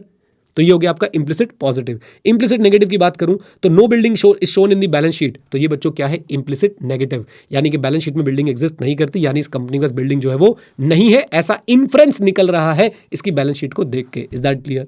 बोल दो हाँ क्या ना। याद है हमारे भाई गौरव ने क्या बोला था, मेरी कोई गर्लफ्रेंड नहीं है। This is express negative. Come on, आ जाओ, चैट भी ले आता हूं यहाँ पे, बता दो बेटा, याद है ना ये वाली असर्शन आप लोगों को, ये क्या थी? Express negative. और आप सोचो गौरव आपको भाई साहब ऐसा ही खाली सड़कों पे घूमता हुआ दिखता है, अपने आप ही बस फोन पे लगा रहता है, जीवन में उसके पास करने के लिए कुछ है नहीं, ये भी बच्चों क्या है? Implied negative. इसकी गर्लफ्रेंड नहीं है। Getting a point? Come on, yes और नो? ठीक है, लड़कियों के आंसर कैसे है? ये तो इंप्लाइड नेगेटिव है ही। अच्छा, गौरव बच्चों आपको हमेशा जो है वो केक शॉप पे, पेस्ट्री शॉप पे रोज लेता हुआ और टेडी बियर लेता हुआ और व्हाट्सएप पे हमेशा मुच मुच नोनू सोनू मोनू करता हुआ दिख जाता है। ये इंप्लाइड पॉजिटिव है बेटा, इंप्लाइड पॉजिटिव। देखो ये टॉपिक तुम्हें पढ़ाओ बेटा, कितनी जल्दी जल्दी याद होते हैं, है ना? आ जाओ प्लीज। तो ये बच्चों हमने एक्सप्रेस और इंप्लाइड असर्शंस के बारे में पढ़ लिया। फिर उसी के बाद बच्चों जाते हुए हमने क्या किया, उसी के बाद बच्चों हमने जाते हुए ये जो आईसीएआई ने एक एक्सट्रैक्ट देके हमें समझाया था, हमने ये भी कवर कर लिया। इस तरह के क्वेश्चन बच्चों आपसे एग्जाम में पूछे जा सकते हैं। आपको एक एक्सट्रैक्ट दे देंगे और आपसे सवाल पूछेंगे, बताओ जी यहाँ से क्या क्या असर्शन निकल रही है। फॉर एग्जाम्पल इस एक्सट्रैक्ट से बच्चों क्या क्या असर्शन निकल रही है? एक, फर्म के पास भैया प्लांट एंड मशीनरी है। अच्छा जी, तीसरी वाली सीधा मार्क कर रहा हूँ, सॉरी ये वाली सीधा बात कर रहा हूँ कि वो बिजनेस के लिए यूज होती है। यानी यहां से हमने क्या कवर कर लिया बच्चों? ओनरशिप, राइट्स एंड ऑब्लिगेशन की बातें हमने कवर कर ली। इसके बाद हिस्टोरिकल कॉस्ट 4 लाख की है, plant and machinery physically exist करती है। यहां से हमने एग्जिस्टेंस की बात कवर कर ली है। इस वाले पॉइंट से बच्चों हमने एग्जिस्टेंस की बात कवर कर ली है। यहां से आप लोग बोल सकते हैं कि हमने वैल्यूएशन की बात भी जो है वो कवर कर ली है, राइट। और यहां से कंप्लीटनेस के हिंट भी मिल रहे हैं कि सारी प्लांट एंड मशीनरी जो है वो रिकॉर्डेड है। देन टोटल डेप्रिसिएशन 1,66,000 की है, डेप्रिसिएशन सही निकाली गई है। यहां पे बच्चों हम लोग बात कर सकते हैं कि वैल्यूएशन की बात हो रही है। बोले किसकी बात हो रही है? वैल्यूएशन की बात हो रही है, राइट। इस तरह के क्वेश्चन आपके एग्जाम में आते रहते हैं। ये एक्सप्लिसिट इंप्लिसिट बच्चों मैंने आपको अच्छी तरह से समझा ही दिया है। अब क्योंकि आप लोग मेरे साथ बैठे हैं और हम लोग तो बच्चों बिल्कुल आलस करते नहीं है जीवन में किसी भी चीज को लेके, तो आइए क्वेश्चंस भी रिवाइज करा देता हूं आपको जल्दी से। आईसीआई के बच्चों पहला क्वेश्चन क्या आ सकता है? इस तरह से आपसे क्वेश्चन पूछ सकता है आईसीआई कि बताओ जी ये 5 बातें मैं बता रहा हूं, आपने बतानी होंगी इनकी असर्शन। जनरली हमने देखा है कि आईसीआई ऐसे क्वेश्चन में जब बोलता है नेम दी, मतलब वो सिर्फ भाई साहब एक वर्ड लिखने के आपको मार्क्स दे देता है। बट मेरी सजेशन ये रहेगी कि आप एक लाइन में अगर एक्सप्लेन करके आ जाएंगे तो बहुत अच्छा होगा। ओवर कॉम्प्लिकेट मत कीजिएगा। जब गिरजा बेटा पेन से अगर ड्राइंग कंप्लीट हो गई तो हमें भी सुन लो, देख लो। हाँ, जब बच्चों आईसीआई, ध्यान सुनिएगा, जब आईसीआई आपसे एक्सप्रेस इंप्लाइड ना पूछे तो बोलने की जरूरत नहीं है। आईसीआई आपसे असर्शन का नाम पूछ रहा है, नाम लिख दीजिए, लेकिन थोड़ा सा एक्सप्लेन कर देंगे एक आध लाइन में तो चलेगा, ज्यादा एक्सप्लेन करने मत बैठ जाइएगा। अच्छा जी, जैसे ईयर एंड इन्वेंटरी वेरिफिकेशन बच्चों क्या करता है? Existence, depreciation, valuation, title deed, rights and obligation, all liabilities are properly recorded, completeness, related party transaction are shown properly, दोगलापन, sorry, presentation and disclosure. Done? बोल दो हाँ कहना। आ जाओ जी। देन उसके बाद बच्चों अगर मैं बात करता हूं इस पर्टिकुलर क्वेश्चन की, तो ये हमने अभी डिस्कस कर लिया है। अच्छा, यहां पे बच्चों अगर मैं इसकी बात करता हूं तो देखिए, statement of profit and loss account, travelling expenditure 50,000। हमें कुछ नहीं पता, हमें पता है ट्रैवलिंग एक्सपेंडिचर ट्रांजैक्शन कैटेगरी होता है ओसी एसीसी, अक्रेंस, कंप्लीटनेस, वैल्यूएशन यानी एक्यूरेसी, और उसके बाद बच्चों कट ऑफ एंड आपका क्लासिफिकेशन वाली जो है सेशंस हम लोग यहाँ पे लिख के आ सकते हैं। ऑल्दो आईसीआई ने एक्यूरेसी नहीं लिखी थी, हम लिख देंगे। ट्रेड रिसीवेबल 2 लाख, मैं तो ईआरसीवी चुपचाप से लिख के आ जाऊंगा। ओके, बोलिए हाँ कहना।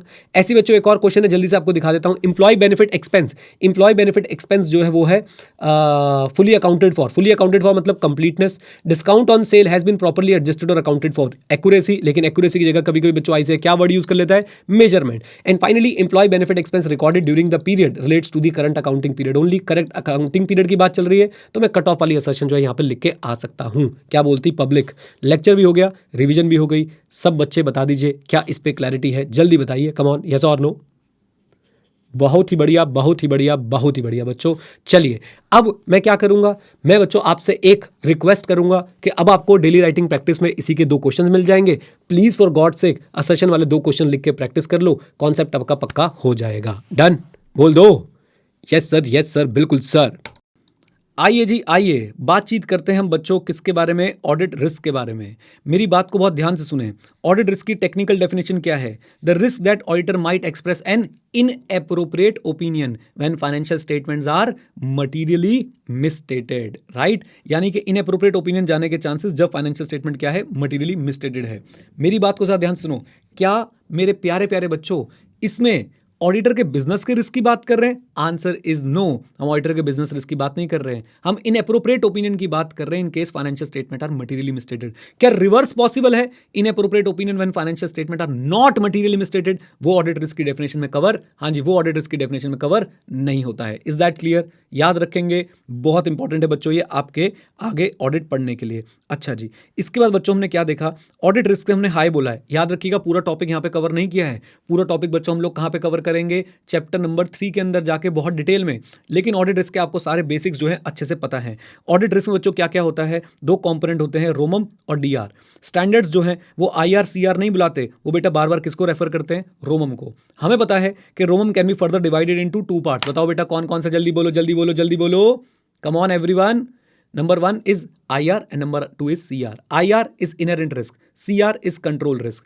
IR में बच्चों क्या होता है? IR because of the nature of the account balance transaction होता है। जैसे कि कैश का IR कंपैरेटिवली ज़्यादा है, जैसे कि अनयूजुअल ट्रांजैक्शन में IR ज़्यादा होता है, जैसे कि ऐसी चीज़ों में IR ज़्यादा होगा जहाँ पे क्या इन्वॉल्व होती है? एवरीवन जल्दी बोलो, जजमेंट इन्वॉल्व होती है। साथ में हो, साथ में हो।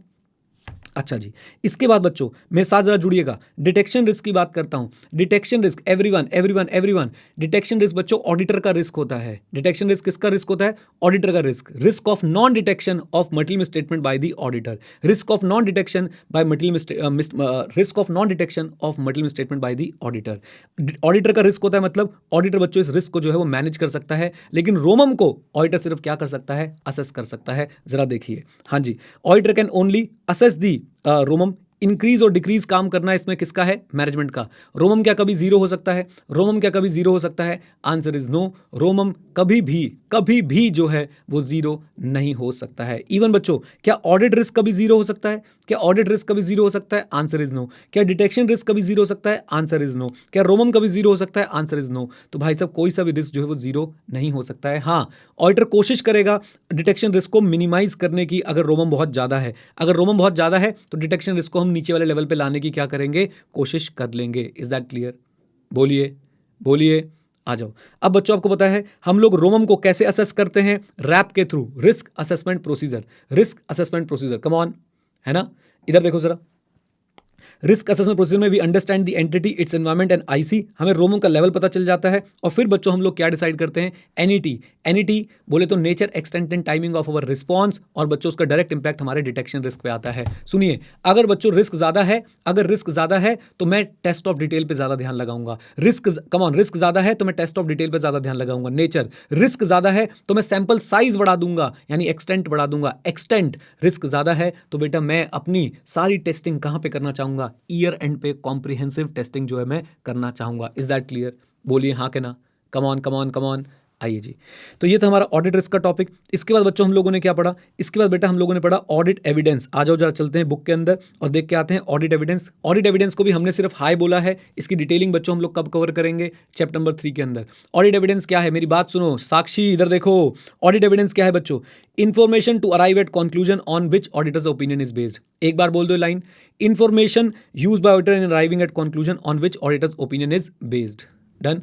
Information used by auditor to arrive at conclusion on which opinion will be based। दो चीजें आती हैं, अकाउंटिंग रिकॉर्ड और अदर इन्फॉर्मेशन। अकाउंटिंग रिकॉर्ड में जल्दी जल्दी बोल रहा हूं, अकाउंटिंग एंट्रीज, उनको सपोर्ट करने वाले डॉक्यूमेंट, इनवॉइसेस, कॉन्ट्रैक्ट्स, वर्क, आपकी कॉस्ट एलोकेशन शीट, आपकी reconciliation, ledger, general entries, adjustment, ये सब आ जाती हैं। दोबारा बोलता हूं, accounting entry, supporting record, invoice, contract, ledger, adjustments, worksheet, spreadsheet, cost allocation की reconciliation, disclosure etcetera.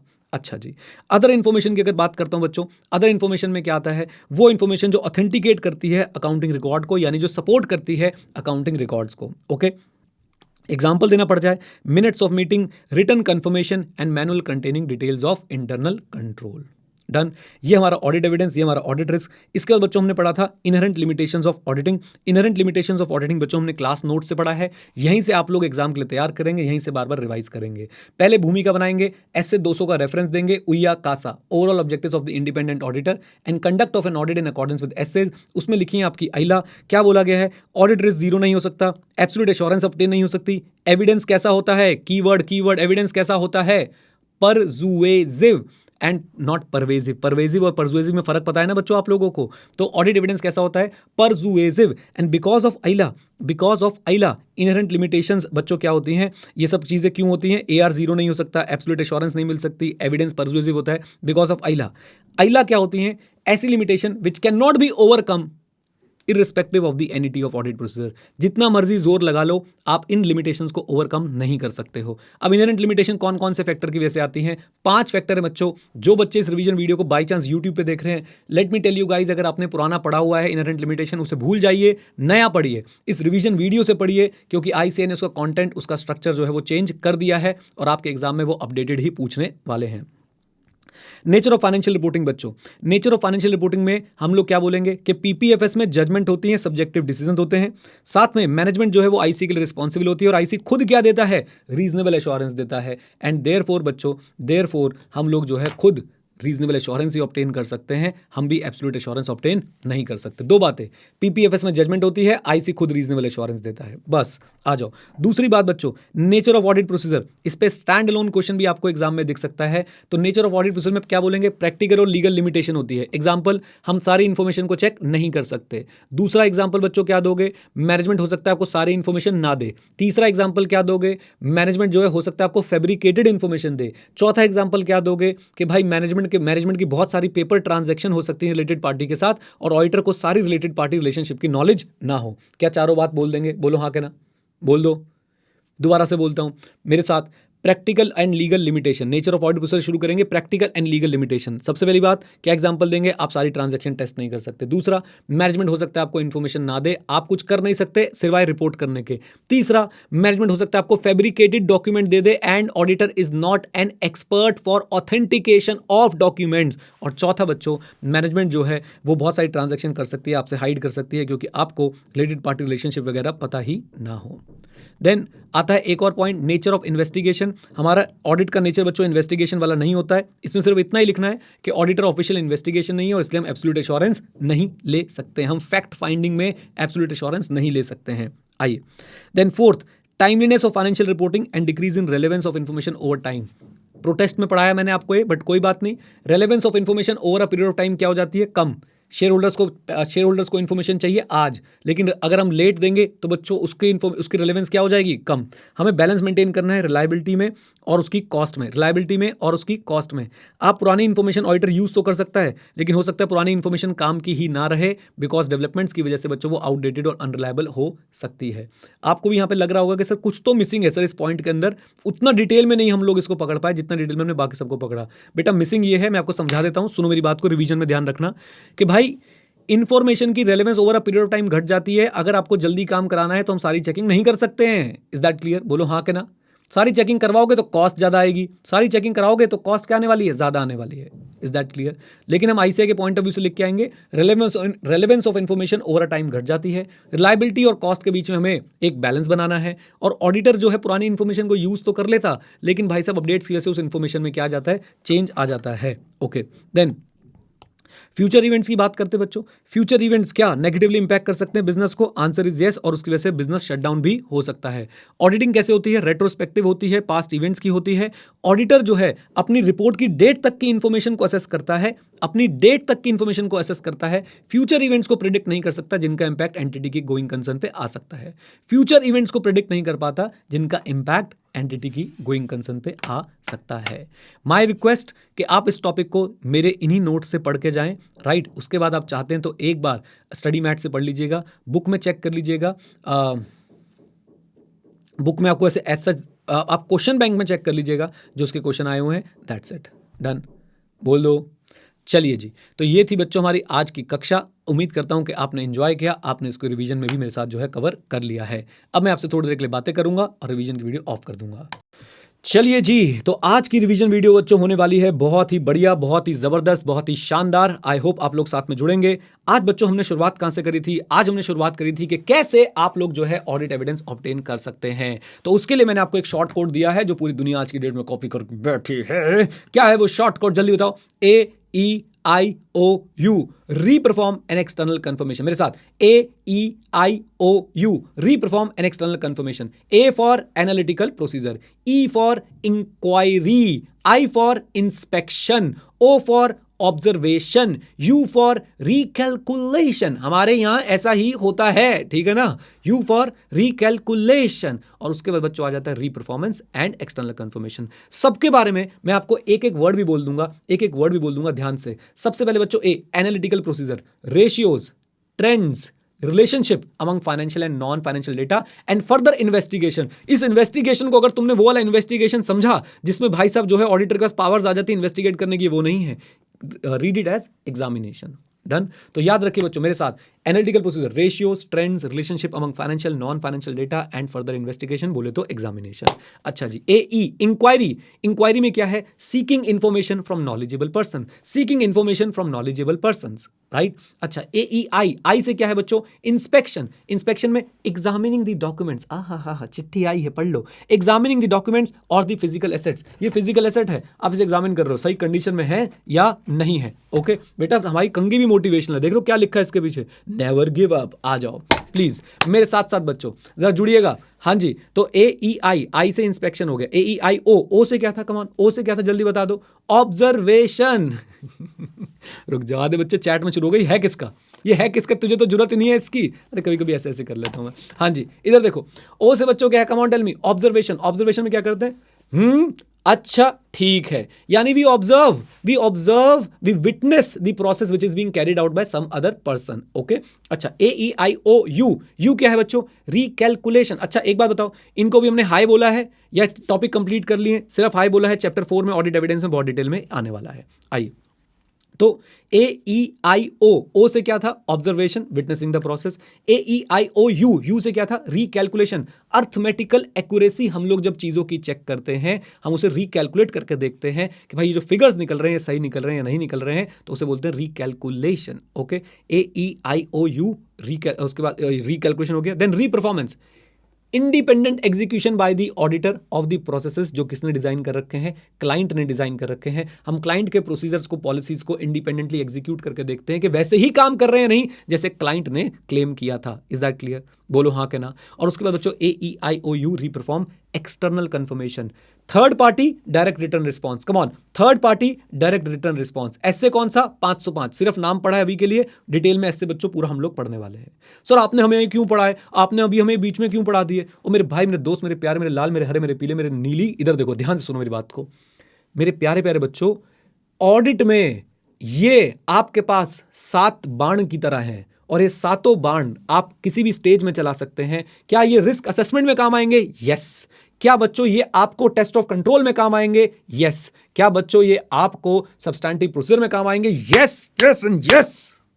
Is that clear? तो इसलिए आपको इनकी बेसिक अंडरस्टैंडिंग होनी चाहिए, हर चैप्टर में ये यूज होंगे, इसलिए आपको पता होना चाहिए। क्या बोलती पब्लिक? बोलो हाँ के ना। लो जी लो। अब पूरा प्रोसेस बच्चों आपको पता है कि ये कहां पे फिट बैठते हैं? ऑडिट एविडेंस ऑब्टेन करने के लिए, रिस्क असेस करने के लिए और सब्सटैंटिव प्रोसीजर करने के लिए। डन। टेस्ट ऑफ कंट्रोल करने के लिए। आइए, देन एक बात और बच्चों मैंने आपको बहुत बार बढ़ाई है कि भाई एनालिटिकल प्रोसीजर क्या ऑडिट में सिर्फ एक स्टेज में यूज होते हैं? Answer is no. ये रिस्क असेसमेंट में भी यूज होते हैं, सब्सटैंटिव प्रोसीजर में भी यूज होते हैं और ऑडिट फाइनलाइजेशन में भी यूज होते हैं। अलग अलग स्टैंडर्ड में हम इनको पढ़ेंगे वहां पे, तब इनको देख लेंगे। चलिए, ये सारी बच्चों बातें हमने जो करी आज मैंने आपको रिवाइज करा दी। अब हम लोग चलते हैं आगे, और आगे बच्चों हमारे पास जो टॉपिक है वो क्या है कि सर ये बताओ कि स्टैंडर्ड्स क्यों आए थे दुनिया में? स्टैंडर्ड्स इसलिए आए थे ताकि बच्चों हमारा work as per global standard हो पाए, यूनिफॉर्मिटी आ पाए वर्क के अंदर, एफआर की क्वालिटी, फाइनेंशियल रिपोर्टिंग की क्वालिटी को एनहांस करते हैं स्टैंडर्ड, अकाउंटेंट्स के स्किल और नॉलेज को एनहांस करते हैं स्टैंडर्ड, अकाउंटेंट्स को स्किल और नॉलेज देते हैं स्टैंडर्ड्स, और साथ साथ में ऑडिट और एंगेजमेंट क्वालिटी भी इंक्रीज करते हैं। 5 बातें बतानी बच्चों, why standards came into picture. Number one work as per global standard. Okay. Number 2 uniformity in work. Number 3 FR quality. Number 4 knowledge and skill of accountant. And number 5 बच्चों, number 5 audit और engagement की quality. Done. फिर से एक बार और, 5 कारणों की वजह से स्टैंडर्ड आए थे। सर क्या ये क्वेश्चन सर आ सकते हैं एग्जाम में? बिल्कुल आ सकते हैं बच्चों। जो छोड़ के जाता है वो परेशान होता है, जो पढ़ के जाता है वो पास हो जाता है। मेरे साथ, why we need standard. Number one जल्दी बताओ। Work as per global standard, uniformity. उसके बाद बच्चों क्या हुआ हमारे साथ? Increase in FR quality. फिर हमारे पास बोला भाई अकाउंटेंट की स्किल और नॉलेज, और ऑडिटिंग और अदर एंगेजमेंट्स की क्वालिटी। डन।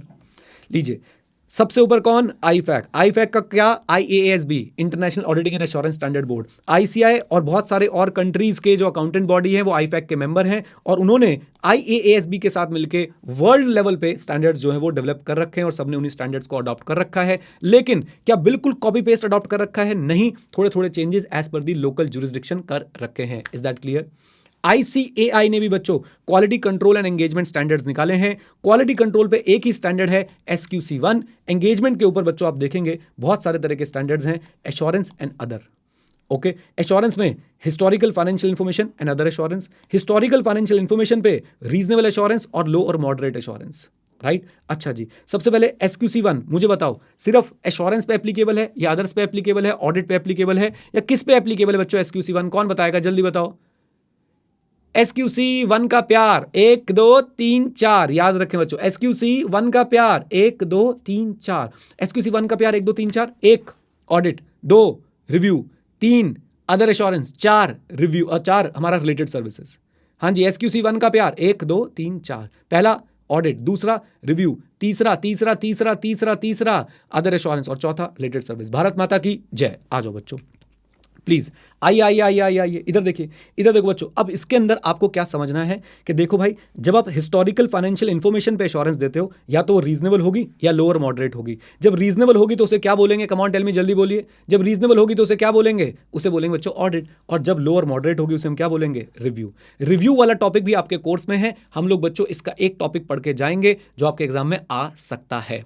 ऐसे ही जब other than historical financial information पे एश्योरेंस दी जाएगी, other than historical financial information पे एश्योरेंस दी जाएगी, तो उसे हम अदर एश्योरेंस बोलते हैं। और इसका भी बच्चों एक टॉपिक हमारे कोर्स में है, उसको भी हम लोग कवर करके जाएंगे। Example, assurance on internal control. Example, assurance on prospective financial information. क्या बोलती पब्लिक? साथ में है पब्लिक, बोल दो पब्लिक। बहुत बढ़िया। अच्छा जी, फिर हम आ जाते बच्चों यहाँ पे अदर्स, 1 2 3 4, 4 डील करता है रिलेटेड सर्विस से। रिलेटेड सर्विस से बच्चों लगते हैं क्या? SRS। बोलिए क्या लगते हैं? SRS। Is that clear?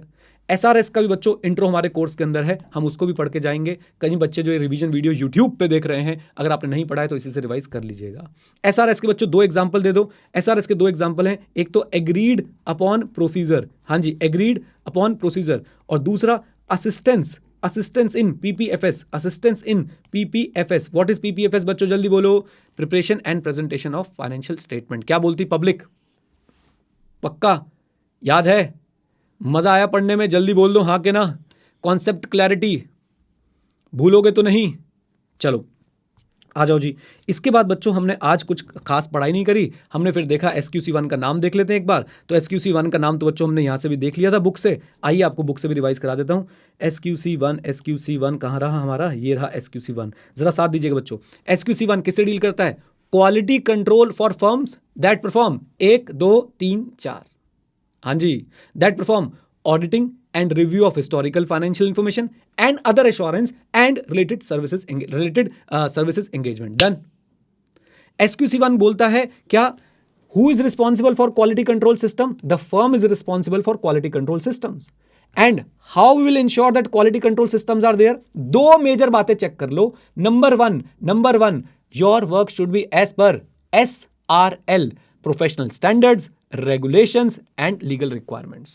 Professional standards, regulatory and legal requirements. क्या बोलती पब्लिक? और दूसरी बात क्या बोलता है? दूसरी बात बोलता है कि भाई साहब ये SRL तो हो गया, अब जरा एक काम और कर लो, आपकी रिपोर्ट क्या होनी चाहिए? It must be appropriate. हाँ जी, it must be, come on everyone, it must be appropriate. बस ये बातें याद रखनी है। आइए जरा मैं आपको बता देता हूँ। तो हमने पहली चीज SQC1 की यहां से पढ़ ली थी। दूसरी चीज बच्चों यहां से SQC1 बोलता है कि देखो जी, आपने एक सिस्टम ऑफ क्वालिटी कंट्रोल बनाना है। फर्म्स को बोलता है, फर्म्स को, ऑडिटिंग फर्म्स को, अदर एंगेजमेंट करने वाली फर्म्स को, और ऐसा बनाना है कि आपके लोग कंप्लाई करें PSLR यानी कि professional standards, regulatory and legal requirement से, और SRL भी बोल सकते हैं। और साथ साथ में आपकी रिपोर्ट कैसी होनी चाहिए? कमांड टेल में, जल्दी बोल दीजिए, एप्रोप्रिएट होनी चाहिए। क्या SQC1 पे आप इतना सा नोट लिख के आ सकते हैं अगर पूछ ले तो? हाँ। क्या SQC1 हमारे सिलेबस में है? यस बच्चों, यस। चैप्टर 11 में बहुत डिटेल में हम लोग कवर करेंगे SQC1। ICAI का खास फोकस है बच्चों SQC1 के ऊपर। Is that clear? बोल दो हाँ कहना। ऐसे ही क्या हमने एंगेजमेंट स्टैंडर्ड्स भी पढ़ लिए? यस, हमें पता है एसएस कहाँ पे एप्लीकेबल है, एसआरई कहाँ पे एप्लीकेबल है, एसएई कहाँ पे एप्लीकेबल है और एसआरएस कहाँ पे एप्लीकेबल है।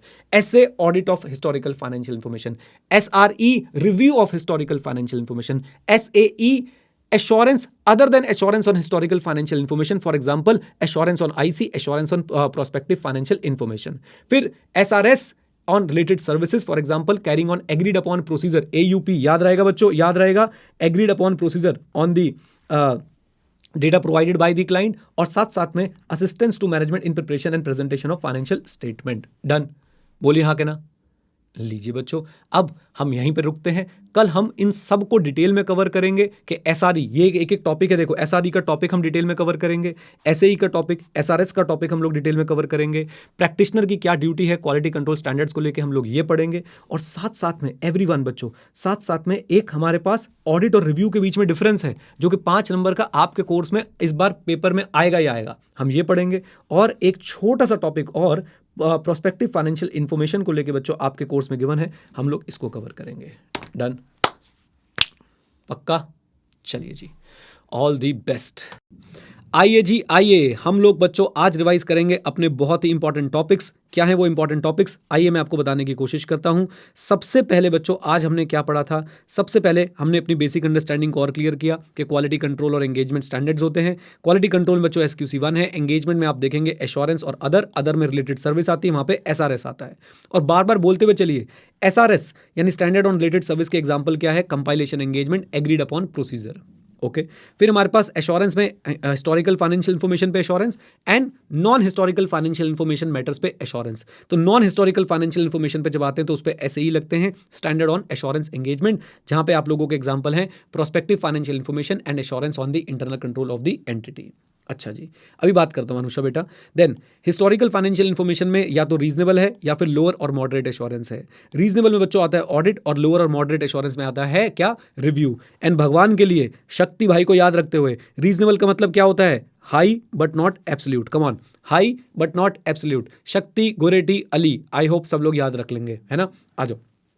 देन याद रखिएगा बच्चों इस बात को कि हमने इसके बाद पढ़ना शुरू किया एक बहुत इंपॉर्टेंट टॉपिक, और वो टॉपिक क्या था कि डिफरेंस क्या होता है किसके बीच में? आपके रीजनेबल एश्योरेंस और लिमिटेड एश्योरेंस एंगेजमेंट के बीच में। सबसे पहली बात बच्चों याद रखें, लेवल ऑफ वर्क का डिफरेंस होता है, प्रोसीजर्स का डिफरेंस होता है।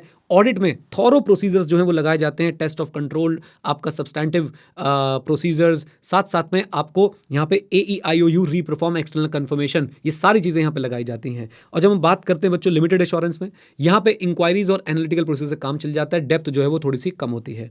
यहाँ पे दी जाती है high level of assurance, Goretti, high level of assurance, और यहाँ पे क्या दी जाती है बेटा जल्दी बताओ? मॉडरेट और lower level of assurance, right. फिर यहाँ पे पॉजिटिवली वर्डेड ओपिनियन है, यहाँ पे नेगेटिवली वर्डेड ओपिनियन है। ज्यादा रेगुलेशन ज्यादा standard, less regulation less standard. Example है ऑडिट, एग्जांपल है review. Now positively worded, negatively worded का एग्जांपल देता हूँ। पॉजिटिवली वर्डेड में हम लोग बोलते हैं that financial statement are prepared in all middle respect as per applicable financial reporting framework. And negatively worded में हम लोग बोलते हैं nothing has come to our attention that causes us to believe that financial statement are not prepared as per applicable financial reporting framework. Negatively worded opinion इसी को बोलते हैं, हम उसे नेगेटिवली एक्सप्रेस करते हैं कि हमें कुछ ऐसा नहीं मिला जिससे हमें यह लगे कि फाइनेंशियल स्टेटमेंट AFRF के हिसाब से नहीं बने हैं। Is that clear? आ जाओ। देन यहाँ पे हम लोग देखते हैं कि सब्जेक्ट मैटर मटेरियल एस्पेक्ट में सूटेबल क्राइटेरिया से मैच कर रहा है कि नहीं। यहाँ पे हम देखते हैं कि सब्जेक्ट मैटर प्लॉजिबल है कि नहीं, यानी कोई ऐसी दो चीजें तो नहीं दिख रही जो आपस में मैच नहीं होती। सेल्स अगर बढ़ रही है क्रेडिट वाली, तो डेटर्स भी उसी हिसाब से बढ़े हैं या नहीं बढ़े हैं, सिंपल सी बात। ओके आ जाइए। तो ये भी हमारे लिए जो है सारी चीज़ें हमने यहाँ पे कवर कर ली, और ये बहुत इंपॉर्टेंट है बच्चों, आपके एग्जाम में पूछा जा सकता है। इसके बाद बच्चों सेकंड टॉपिक हमने क्या कवर किया था आज का? हम लोग गए थे PFI पढ़ने के लिए। क्या पढ़ने के लिए बेटा जल्दी बताओ? PFI पढ़ने के लिए। इसके ऊपर भी क्वेश्चन आ सकता है। PFI पहले तो एग्जाम्पल क्या है? Prospective financial information. क्या ऑडिटर प्रोस्पेक्टिव फाइनेंशियल इन्फॉर्मेशन पे, क्या प्रैक्टिशनर प्रोस्पेक्टिव फाइनेंशियल इन्फॉर्मेशन पे अपना ओपिनियन दे सकता है? Answer is yes. कौन से स्टैंडर्ड्स फॉलो करेगा वो? कौन से स्टैंडर्ड्स फॉलो करता है बच्चों? वो फॉलो करता है SAE, standard on assurance engagement. अब PFI क्या है? Prospective financial information. It is the information which is based on assumption about events that may occur, possible actions by entity and can be in the nature of forecast और projection। forecast क्या होता है? पुराने data के base पे नया data बनाना। projection क्या होता है? बिल्कुल एकदम स्क्रैच से नया डेटा बनाना, राइट तो आप समझ सकते हैं ज़्यादा अनसर्टेनिटी प्रोजेक्शन में है, फोरकास्ट में कम अनसर्टेनिटी होती है कंपैरेटिवली। एक बार फिर बोल देता हूँ, PFI is the financial information based on assumption about event that में occur in the future, possible actions by entity and can be in the nature of forecast और प्रोजेक्शन। अब सुनिए, प्रैक्टिशनर को क्या करना है, सफिशिएंट एप्रोप्रिएट एविडेंस ऑब्टेन करना है कि अजम्पशंस अनरीजनेबल नहीं है, पीएफआई एज पर अजम्पशन बनी है, पीएफआई प्रॉपरली प्रेजेंटेड है एंड मटेरियली अजम्पशन डिस्क्लोज्ड है। चारों बातें मेरे साथ, अजम्पशंस अनरीजनेबल नहीं है, पीएफआई एज पर अजम्पशन बनी है, पीएफआई प्रॉपरली प्रेजेंटेड है और मटेरियल अजम्पशन प्रॉपरली डिस्क्लोज्ड है। जो बच्चे यूट्यूब पे रिवीजन वीडियो को देख रहे हैं और सोच रहे हैं कि ये क्या है, ये कौन सा टॉपिक है जो हमने नहीं पढ़ा, तो प्लीज डोंट बी अ गोरेटी, डोंट बी अ अली, कम टू एडू 91। ओके, आ जाओ आगे चलते हैं और देखने की कोशिश करते हैं बच्चों। यहाँ पे जो सफिशिएंट एप्रोप्रिएट एविडेंस होता है वो कैसा होता है, फ्यूचर ओरिएंटेड होता है। और प्रैक्टिशनर क्या ये ओपिनियन एक्सप्रेस कर सकता है कि भाई result shown in PFI will be achieved?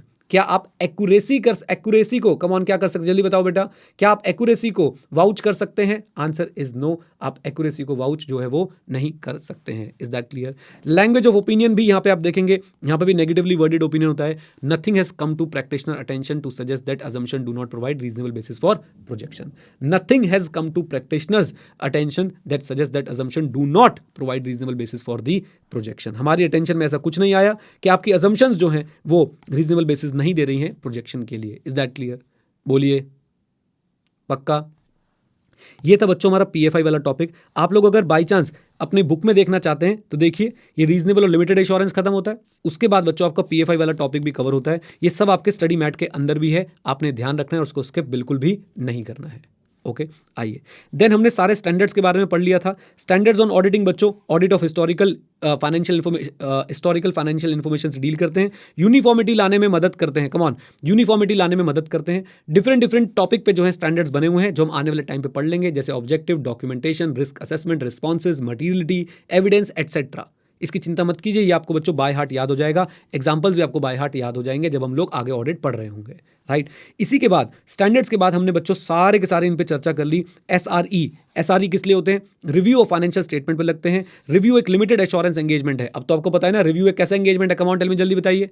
Limited assurance engagement है। लिमिटेड एश्योरेंस मतलब यहाँ पे आप अभी सारा कुछ पढ़ा के लाए हो बच्चों, आपको प्रोसेस इन डेप्थ ज़्यादा नहीं होते हैं, सिर्फ इंक्वायरी और एनालिटिकल प्रोसेस से काम चल जाता है, मोर डेप्थ में काम नहीं होता है। आपका ये बोल सकते हैं नेगेटिवली वर्डेड ओपिनियन होता है, लॉ रेगुलेशन कम लगते हैं, स्टैंडर्ड्स जो है वो कम लगते हैं, वही सारी बातें। ओके, एक आप लोग याद रख सकते हैं एसआरई 2400 किससे डील करता है? Engagement to review historical financial statement. बोल दो हाँ के ना। SRE 2400 engagement to review historical financial statement, और SRE 2410 review of interim financial information perform by the auditor of the entity. आइए बात करते बच्चों हम लोग फिर एसएई की। एसएई पे भी हम लोग चर्चा कर चुके हैं। नॉन हिस्टोरिकल फाइनेंशियल इन्फॉर्मेशन पे लगता है। एग्जांपल है एसए 3400, याद रख लीजिए, एग्जामिनेशन ऑफ पीएफआई। हाँ जी, examination of what? PFI. PFI बोले तो प्रोस्पेक्टिव फाइनेंशियल इन्फॉर्मेशन। और एग्जाम्पल देना पड़ जाए तो इंटरनल कंट्रोल के ऊपर भी आप एश्योरेंस दे सकते हैं क्या? बिल्कुल दे सकते हैं। याद रखिएगा ऑडिट में नहीं बच्चों, ऑडिट में नहीं, उसका अलग आपके पास एंगेजमेंट होगा, एसएई से कवर्ड होगा। एसआरएस की बात करते हैं जरा, एसआरएस की बात करते हैं। एसआरएस के मैंने कुछ नोट्स बनाए थे शायद, हाँ एसआरएस इधर देखो। एसआरएस में किस तरह के एंगेजमेंट्स होते हैं? एंगेजमेंट्स टू कैरी ऑन एयूपी याद है, एग्रीड अपॉन प्रोसीजर और कंपाइलेशन एंगेजमेंट। क्या इनके अंदर एश्योरेंस इन्वॉल्व होती है? एसआरएस के अंदर एश्योरेंस इन्वॉल्व होती है क्या? Answer is no. राइट, क्या करना होता है? ड्यूटी ऑफ प्रैक्टिशनर क्या होती है? सिंपल सी बात है भाई साहब, जो भी प्रोसीजर उसके मैनेजमेंट ने कॉन्ट्रैक्ट में बताए हैं वो प्रोसीजर उसको जो है वो लगाने होते हैं। तो agreed upon procedure example, perform certain procedure on individual items like accounts receivable. Another example, engaging practitioner to assist the management in PPFS. What is PPFS? Preparation and presentation of financial statement. क्या कोई assurance involve होती है बच्चों? क्या कोई assurance involve होती है क्या? Answer is no. याद रखें एसआरएस में या तो आप एयूपी करने जा रहे हैं, एग्रीड अपॉन प्रोसीजर, या कंपाइलेशन एंगेजमेंट करने जा रहे हैं। एसआरएस में आपकी ड्यूटी क्या होती है? आपकी ड्यूटी होती है to apply the procedure as per the contract, as per the agreement. Come on, yes और नो, बोल दो। एग्जाम्पल क्या क्या हो सकते हैं? आपको फाइनेंशियल डेटा दिया गया है, उस पर आपने क्या करने हैं? प्रोसीजर्स लगाने हैं, वो आपके लिए एक एग्जाम्पल है एग्रीड अपॉन प्रोसीजर का। और एग्जाम्पल क्या हो सकता है? आपको पीपीएफएस में असिस्ट करने के लिए जो है वो अपॉइंट किया गया है। एश्योरेंस बिल्कुल भी इन्वॉल्व नहीं होती है, ना ही रीजनेबल, ना ही मॉडरेट, ना ही लो। ओके, बोल दो हाँ के ना। अच्छा जी, example 4400 engagement to perform agreed upon procedure. 4410 यानी 4410 कंपाइलेशन एंगेजमेंट्स। डन, बोलिए। टफ लगती हैं बच्चों ये चीज़ें पढ़ते समय, लेकिन अगर आप इसको 2-3 बार अच्छे से रिवाइज कर लेंगे, आपके एग्जाम में अगर आ गया तो मज़ा आ जाएगा। बोल दो हाँ के ना। ड्यूटी क्या है मेंबर्स की in relation to engagement quality control standards? तो सिंपल सी बात है बच्चों, फॉलो करने हैं। कम ऑन, यस और नो? यस। लेकिन ऐसी सिचुएशन आ जाए कि आप स्पेसिफिक प्रोसीजर जो है वो नहीं लगा पा रहे हैं, तो आपको क्या करना है? DRR डॉक्यूमेंट करना है ऑल्टरनेटिव प्रोसीजर को, रीजन बताना है डिपार्चर का, और रिपोर्ट में लोगों का ध्यान खींचना है डिपार्चर की तरफ। हाँ जी, जनरली स्पीकिंग मेंबर्स को बच्चों ये engagement standards, quality control standards follow करने होते हैं, यस करने होते हैं। याद रखिए, अगर कोई ऐसी सिचुएशन आ जाए जहां पे फॉलो नहीं कर पा रहे हैं, तो आप क्या करेंगे? DRR डॉक्यूमेंट करेंगे, साथ में उसके बाद डॉक्यूमेंट क्या करेंगे? Alternative procedure. फिर उसके बाद आप लोग क्या करेंगे? रीजन फॉर डिपार्चर बताएंगे और लोगों का ध्यान खींच के रीजन फॉर डिपार्चर पर लेके आएंगे। Is that clear? बोलिए। क्या सिर्फ डिस्क्लोज कर देना, डिस्क्लोजर इन रिपोर्ट, क्या एग्जाम कर देता है अकाउंटेंट्स को from complying with relevant standard? Answer is no. आइए, स्कोप ऑफ ऑडिटिंग कवर किया था बच्चों हमने।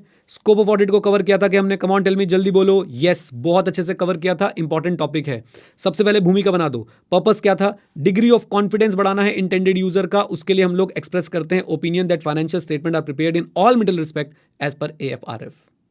ओके, ये तो भूमिका बन गई। फिर what is included? All aspect related to financial statement, reliability and sufficiency of financial information and disclosures. All aspect related to financial statement, reliability and sufficiency of financial information and disclosures। तो all aspect में बस financial statement से related होने चाहिए। reliability and sufficiency में आपको accounting system और IC को analyze करना पड़ेगा, check करना पड़ेगा। कैसे करेंगे? AEIOU reperform external confirmation से। साथ में हो। फिर तीसरा पॉइंट था एडिक्वेट डिस्क्लोजर इंश्योर करो, एज पर लॉ रेगुलेशन होने चाहिए। और साथ में देखो कि financial statement proper summary represent कर रही है, मैनेजमेंट की जजमेंट को इवैल्यूएट करो, जैसे कि अकाउंटिंग पॉलिसी को सिलेक्शन को लेके, और साथ साथ में अंडरस्टैंड करो भाई कि फाइनेंशियल स्टेटमेंट किससे बने हुए हैं? हिस्टोरिकल फाइनेंशियल इंफॉर्मेशन से बने हुए हैं। आ जाओ, what is not included? Very important. क्या चीजें जो इंक्लूड नहीं होती? Number 1, matter beyond expertise, authentication of genuineness of document.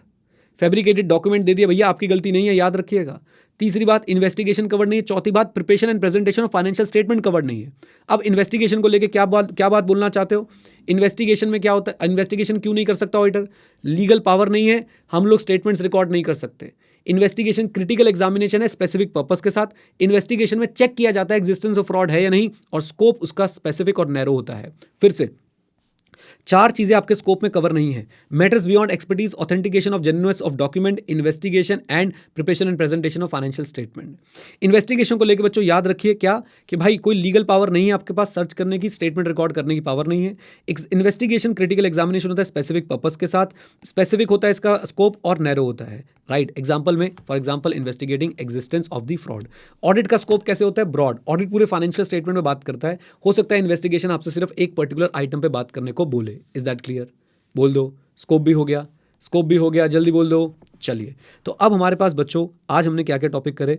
हमने ऑडिट वर्सेस रिव्यू कर लिया, डिस्क्रिप्शन ऑफ ऑल स्टैंडर्ड्स हमने पढ़ लिया, PFI पढ़ लिया। अच्छा, क्वालिटीज भी करा था, अभी करते हैं, और ये दोनों भी अभी रिवाइज कर लेते हैं।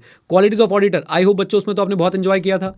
क्वालिटीज ऑफ ऑडिटर, ऑडिटर किससे डील करता है? फाइनेंशियल मैटर से। फाइनेंशियल मैटर किससे प्रोन है? ह्यूमन फॉलेबिलिटी से, यानी उसमें मिस्टेक होने के चांसेस जो है वो रहते हैं। कम ऑन, यस और नो? बोल दो।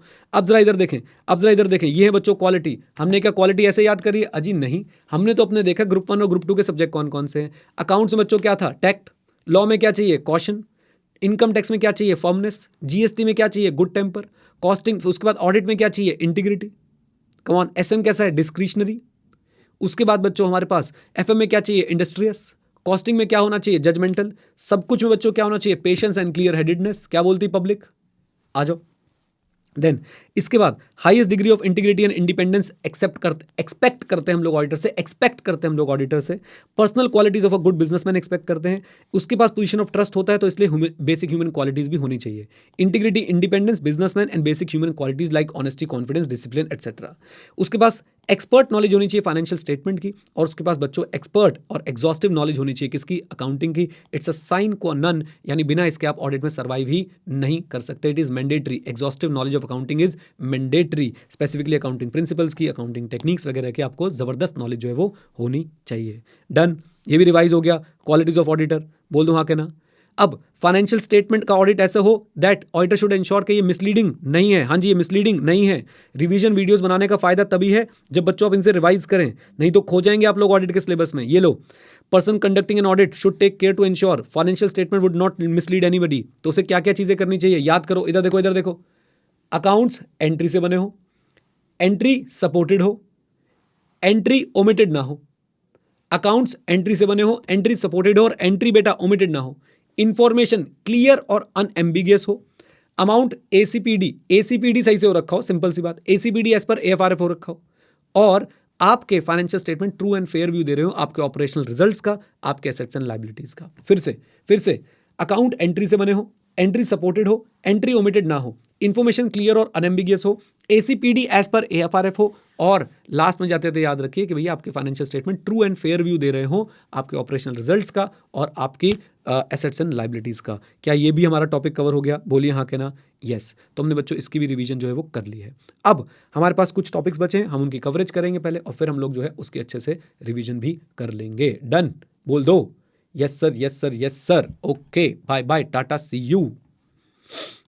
हेलो हेलो हेलो बच्चों, हेलो। चलिए जल्दी से करते हैं हम लोग क्या, रिवीजन ऑफ चैप्टर नंबर 1। और इसमें हम लोग क्या पढ़ने वाले हैं आज? सबसे पहले बच्चों हम लोग करेंगे एक छोटा सा टॉपिक कवर और वो टॉपिक है बेनिफिट्स ऑफ ऑडिटिंग, जो विजय माल्या की वजह से होते हैं। याद है आप लोगों को Vijay Mallya? Come on. Benefits of auditing में सबसे पहले याद रखें बच्चों, विजय माल्या ने क्या किया था? फेक कॉन्फिडेंस दिया था, याद है ना? फेक कॉन्फिडेंस किस किस को? शेयर होल्डर को, एम्प्लॉय को, बैंकर्स को, लेंडर्स को और गवर्नमेंट को। शेयर होल्डर को, एम्प्लॉय को, लेंडर्स को और गवर्नमेंट को। फिर वो उनके साथ क्या करके चला गया? Fraud, right. और साथ में याद रखें बच्चों, क्या याद रखें? वो याद ये रखें कि भाई उसके कंट्रोल्स क्या थे? वीक थे। That's it, easy. अब इनको बच्चों पॉइंटर्स क्या क्या हैं? ऑडिटिंग से हाई क्वालिटी इंफॉर्मेशन मिलती है, कॉन्फिडेंस ऑफ यूजर जो है वो बढ़ता है। ऑडिटिंग जो है वो शेयर होल्डर के इंटरेस्ट को सेफ गार्ड करता है क्योंकि shareholder day to day working में इन्वॉल्व नहीं होते हैं। ऑडिटिंग इंप्लॉइज के ऊपर मॉरल चेक इन्वॉल्व रखता है। गवर्नमेंट अथॉरिटीज जो है टैक्स लाइबिलिटी डिटरमाइन करने में हेल्प करता है ऑडिटिंग। लेंडर्स जो है वो इवेल्युएट कर पाते हैं वेदर टू लेंड और नॉट टू लेंड, यानी उधार दें या ना दें। ओके, टू लेंड और नॉट टू लेंड।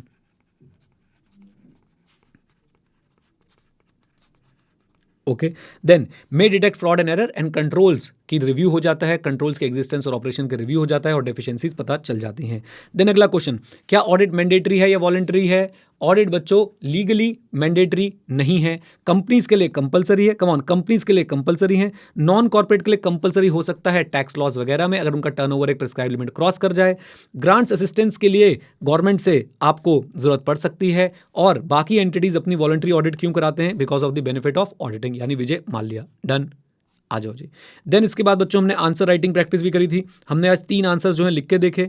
इसी के साथ साथ हमने एक छुटका प्यारा सा टॉपिक और कवर किया था और वो छुटका प्यारा सा टॉपिक और कौन सा था? वो था बच्चों हमारे लिए इंटरडिसिप्लिनरी नेचर ऑफ ऑडिटिंग। क्या ऑडिटिंग का बाकी सब्जेक्ट से रिलेशन है? बिल्कुल है, इंटरडिसिप्लिनरी नेचर है। आपके पास स्ट्रॉन्ग ग्रास्प होनी चाहिए accounting, business law, tax loss वगैरह की। ऑडिटर को लोगों से भी डील करना होता है तो ह्यूमन बिहेवियर की भी नॉलेज होनी चाहिए। सैम्पलिंग करनी होती है तो स्टैटिस्टिक की नॉलेज होनी चाहिए। Come on. और साथ साथ में याद रखिए कि ऑडिटर को बिजनेस एनवायरनमेंट समझना है, उसमें इकोनॉमिक्स हेल्प करेगी। फाइनेंशियल मैनेजमेंट में उसे fund flow, working capital ratios की नॉलेज होनी चाहिए, रिस्क असेसमेंट और रिस्पॉन्सेज के लिए। और फाइनेंशियल मार्केट की नॉलेज भी उससे जो है वो एक्सपेक्ट की जाती है। Is that clear? बोलो हाँ के ना। लीजिए, तो ये बच्चों हमारे टॉपिक्स हो जाते हैं कंप्लीट। अब हमारे पास क्या कोई चीज़ चैप्टर 1 में बचा है? नहीं, मैंने आपको चैप्टर 1 का पूरा ओवरव्यू दे दिया आईसीए के स्टडी मैट से, राइट। अच्छा जी, और साथ साथ में मैंने आपको जो है सारे क्वेश्चंस भी जो हैं वो करा दिए हैं। हाँ, अगर आप देखना चाहें तो ये ज़बरदस्ती के टॉपिक्स हैं कुछ जो आप लोग देख सकते हैं, बिल्कुल ज़बरदस्ती के हैं। Who appoints the auditor? तो बेटा जनरली स्पीकिंग ओनर्स जो है ऑडिटर को अपॉइंट करते हैं। गवर्नमेंट के केस में सीएजी अपॉइंट करता है, पार्टनरशिप के केस में जो है वो पार्टनर्स अपॉइंट करते हैं। Is that clear? रिपोर्ट किसको सबमिट होती है? रिपोर्ट जो है वो अपॉइंटिंग पार्टी को यानी कि शेयर होल्डर्स को, और फॉर्म्स के केस में पार्टनर को जो है वो सबमिट की जाती है। डन। अच्छा जी, एक बात बच्चों क्विकली आपको दिखा दूं, बार बार 2 वर्ड यूज होते हैं, true and fair, true and fair, true and fair. तो ट्रू का मतलब होता है फैक्चुअली करेक्ट होना। फैक्चुअली करेक्ट होने का कोई टेंशन की बात नहीं है, मतलब it must be as per applicable FRF and law and regulation. It must be as per applicable FRF and law and regulation, और साथ साथ में अंडरलाइंग रिकॉर्ड से मैच होना चाहिए। इन शॉर्ट आपकी financial statement as per your accounting records होनी चाहिए और साथ साथ में as per applicable financial reporting framework होनी चाहिए। फेयर का मतलब होता है बच्चों क्या? Clear, impartial, unbiased information. Clear, impartial, unbiased information होनी चाहिए, राइट? जैसे कि एक एग्जांपल देखिए, अगर आपको किसी का सिक्योरिटी अमाउंट मिला है तो बेटा उस सिक्योरिटी अमाउंट को आप अपनी इनकम दिखाओगे या लाइबिलिटी दिखाओगे? आपको किसी से सिक्योरिटी मिली है 50 लाख रुपए की और वो आपके लिए लाइबिलिटी है, या आपके लिए बताओ बेटा वो आपकी इनकम है, तो आप उसे एज अ लाइबिलिटी दिखाएंगे। अगर आप उसे एज अ इनकम दिखा रहे हैं तो यानी कि आप फेयर काम जो है वो नहीं कर रहे हैं। ट्रू एंड फेयर का मतलब ध्यान रख लेंगे, जल्दी बताइए। एडिशनली मैंने आपको बता दिया है, ट्रू मतलब फैक्चुअली करेक्ट, फेयर मतलब इम्पार्शियल अनबायस्ड इंफॉर्मेशन होनी चाहिए जो एक्चुअल कमर्शियल सब्सटेंस को रिफ्लेक्ट करे of the transaction. Commercial substance मतलब जो हो रहा है वही दिखना चाहिए। अगर आपकी लाइबिलिटी है तो लाइबिलिटी दिखे, अपनी इनकम की तरह मत दिखाओ उसको। Is that clear? बोलिए हाँ के ना। अगर आपने किसी को लोन दिया है तो भाई लोन की तरह दिखाओ, उसे डिपॉजिट की तरह मत दिखाओ कि आपने किसी के पास डिपॉजिट रखवाया है, क्योंकि लोन और डिपॉजिट में बहुत फर्क होता है। Is that clear? बोलिए। चलिए जी, तो ये हो गया हमारा पूरा का पूरा चैप्टर अब रिवाइज। उम्मीद करता हूं आपने इसे एंजॉय किया, क्वेश्चन राइटिंग को एंजॉय किया। अब हम चलते हैं लाइव एमसीक्यूज करने के लिए। क्या बोलती पब्लिक? जो आज के टॉपिक्स थे उसमें से लाइव एमसीक्यूज करा दूं आप लोगों को? बिल्कुल, बोलो आ जाओ, फिर आ जाओ। लाइव एमसीक्यू बच्चों आप लोगों को यहाँ पे मैं करा देता हूँ ताकि आप लोग हो जाए खुश और थोड़ा सा आप लोग जो है जीवन में अच्छा काम जो है वो कर पाएं। चलो जी, आपकी स्क्रीन पे बच्चों भी एक क्यूआर कोड जो है वो आने वाला है और उस क्यूआर कोड को आप लोग जो है स्कैन करेंगे। स्कैन करने के बाद जो है आप लोग पहुंच जाएंगे लाइव एमसीक्यू के मैदान में, जहां पे होगी fight for scoring good marks. Okay, let me start.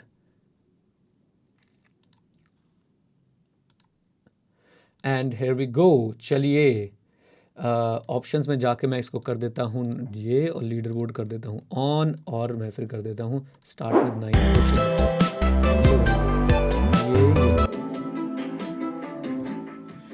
आप लोग अब इसे स्कैन कर सकते हैं। लो जी, सिंपली आपने क्या करना है बच्चों, सुनिए। या तो इस क्यूआर कोड को आप लोग स्कैन कर लीजिए। क्यूआर कोड स्कैन नहीं हो रहा है तो इस वेबसाइट पे जाइए quizlet.live पे, वहां पे बच्चों एक कोड आप लोग एंटर कर सकते हैं। ओके, और फिर आप लोग ज्वाइन कर पाएंगे हमारे आज की लाइव क्विज एक्टिविटी को।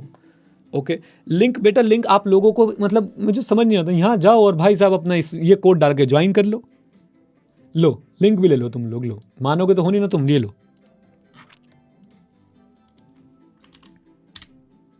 बस डालना तो अभी भी कोड ही पड़ेगा।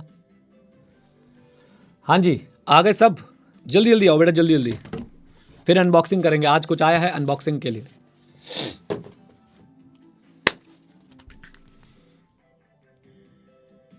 एसएम का डिस्काउंट कूपन दिलवा दो, अभी दिलवाते हैं एसएम का डिस्काउंट कूपन। हाँ जी, स्टार्ट करें। 20 more seconds. 20 seconds. Set the alarm for when? Timer for 20 seconds. 20 seconds counting down. जल्दी जल्दी ज्वाइन कर लो, जल्दी जल्दी, फास्ट फास्ट फास्ट फास्ट। चलो भाई, स्टार्ट कर रहा हूं मैं।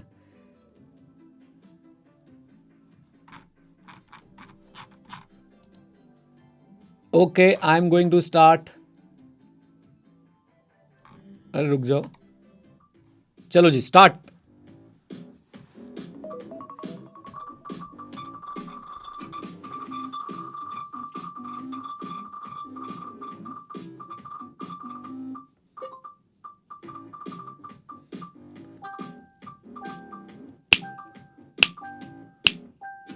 जल्दी जल्दी आंसर करो। सही जवाब है डी। ये बी भाई, प्रोडक्शन एंड मार्केटिंग। क्या मैंने आपको पढ़ाया नहीं? प्रोडक्शन और मार्केटिंग भी रेलेवेंट होता है, कॉस्टिंग भी रेलेवेंट होती है। बोलिए, आ जाओ। डेटा प्रोसेसिंग भी रेलेवेंट होती है। ये फाइनेंशियल मैनेजमेंट वाला बच्चा कौन है भाई? कौन है ये एक धुरंधर? आ जाओ जी, चेक करते हैं क्या है leaderboard. Shubham very good, Ashrita, Dharani, Lakshmi, Pujita, Jaimin, Vivek, Abhay, Mohi, Anushka, क्या बात है, क्या बात है। चलिए जी, बाकी सब बच्चे भी हैं, मैंने टॉप कुछ बच्चों के नाम लिए हैं, कुछ और रिक्वेस्ट आ रही है, अप्रूव कर दी है। Let's continue.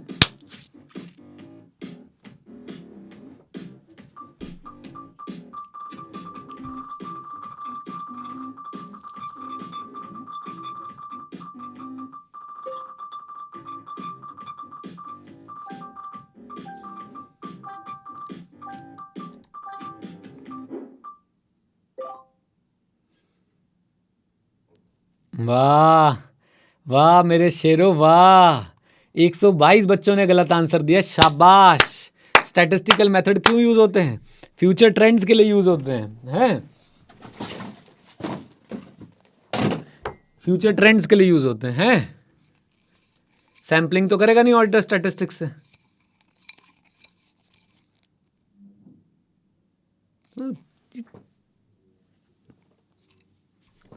नालायक।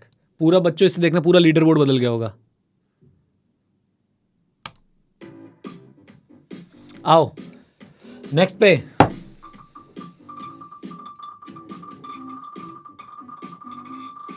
इसका आंसर गलत दे दो तुम, इसका आंसर गलत दे दो तुम, मैं बता रहा हूं तुम्हें।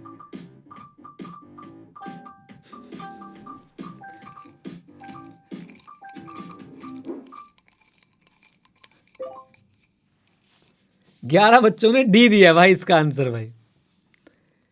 The understanding of which subject helps the auditor to interact effectively during enquiries. हाँ भाई, बाबर कौन था, अकबर कौन था, इसका पता लगाओ, तभी तो क्लाइंट से आप लोग इंटरेक्ट कर पाएंगे प्रॉपरली, है ना। दुष्ट। एक ने ज्योग्राफी मार्क करा है। धरनी आ गई है सबसे ऊपर, लक्ष्मी पूजिता, जयमिन ठक्कर, विवेक दास, अनुष्का शाह, बहुत ही बढ़िया, Vasant and Sudev and Sonali Rani. Next question please.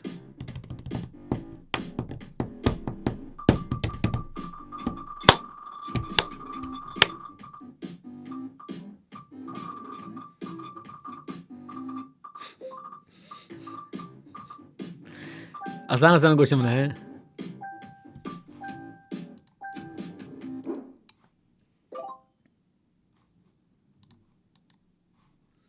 Provide high quality information and confidence to user. Thank God C और डी पे सबके जीरो हैं बच्चों, थैंक गॉड। फिल्म प्रोडक्शन वाला बच्चा कौन है भाई? ये कहाँ जी रहा जीवन में? आ जाओ, बहुत बढ़िया। नेक्स्ट पे चलते हैं। फास्ट फास्ट आंसर देना, रेडी हो जल्दी बोलो। चलो भाई, ready go.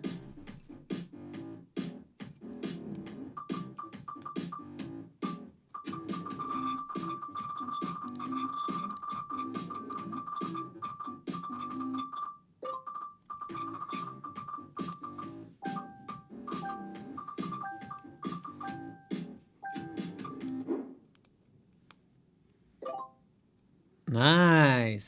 Why is knowledge of accounting principle fundamental to conduct an audit and express an opinion on the financial statement? Okay, चलो जी next.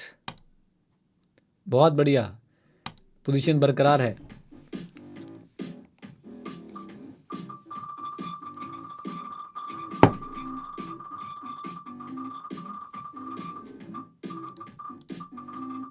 Primary drawn knowledge from which of the following fields?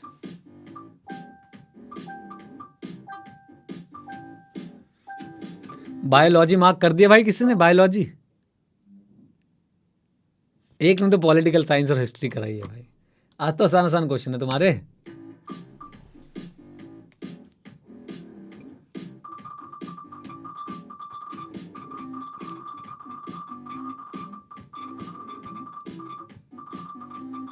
Leader board hang नहीं हुआ बेटा, मैं check कर रहा हूं उसको।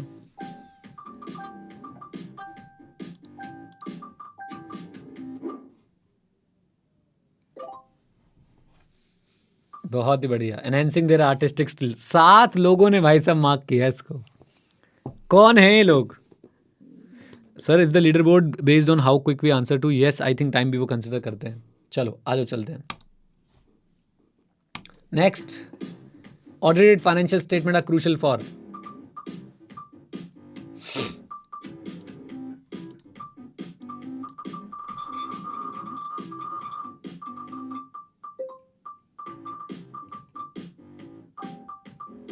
तो बहुत आसान आसान क्वेश्चन है तुम्हारे लिए आज यार, बच्चों वाले क्वेश्चन डाले हैं, रिवाइज हो रहा है बस कॉन्सेप्ट।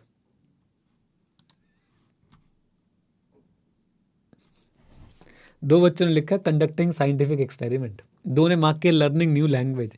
ये कौन सा वाला है मुझे भी बताओ। I want to enjoy this also. आइए, knowledge of economics helps the auditor in.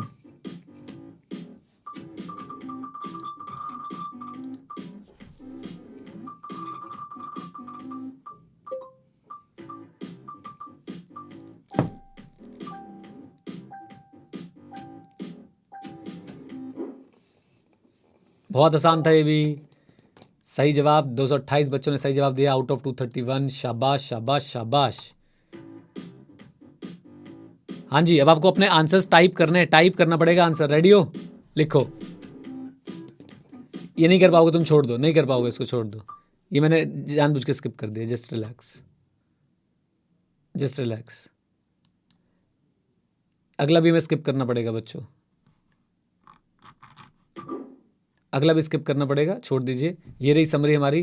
Top scorer हैं, एक्चुअली वो राइटिंग में ना आप लोगों को पता नहीं था क्या लिखना है, तो कंफ्यूज हो जाते हैं आप लोग। टॉप स्कोरर हैं धरनी, लक्ष्मी पूजिता एंड जेमिन। 75% जो है एवरेज मार्क्स आए हैं। हाई स्कोर है 9 एंड 64। 80% और हायर स्टूडेंट्स ने स्कोर किया है। क्या नहीं, 80% और हायर स्कोर किए 64 स्टूडेंट्स ने। क्या बात है, बहुत बढ़िया।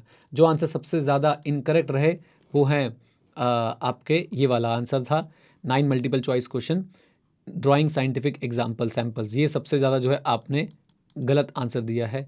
याद रखिए कि भाई ड्राइंग साइंटिफिक सैम्पल्स के लिए ही यूज़ करते हैं हम लोग स्टैटिस्टिकल मेथड को। और ओशनोग्राफी ये किसने दे दिया? सॉर्ट करना था ना मुझे, एक मिनट रुकना जरा। हाँ, सबसे ज़्यादा शायद गलत यही रहा था, इनकरेक्ट आंसर। हाँ राइट।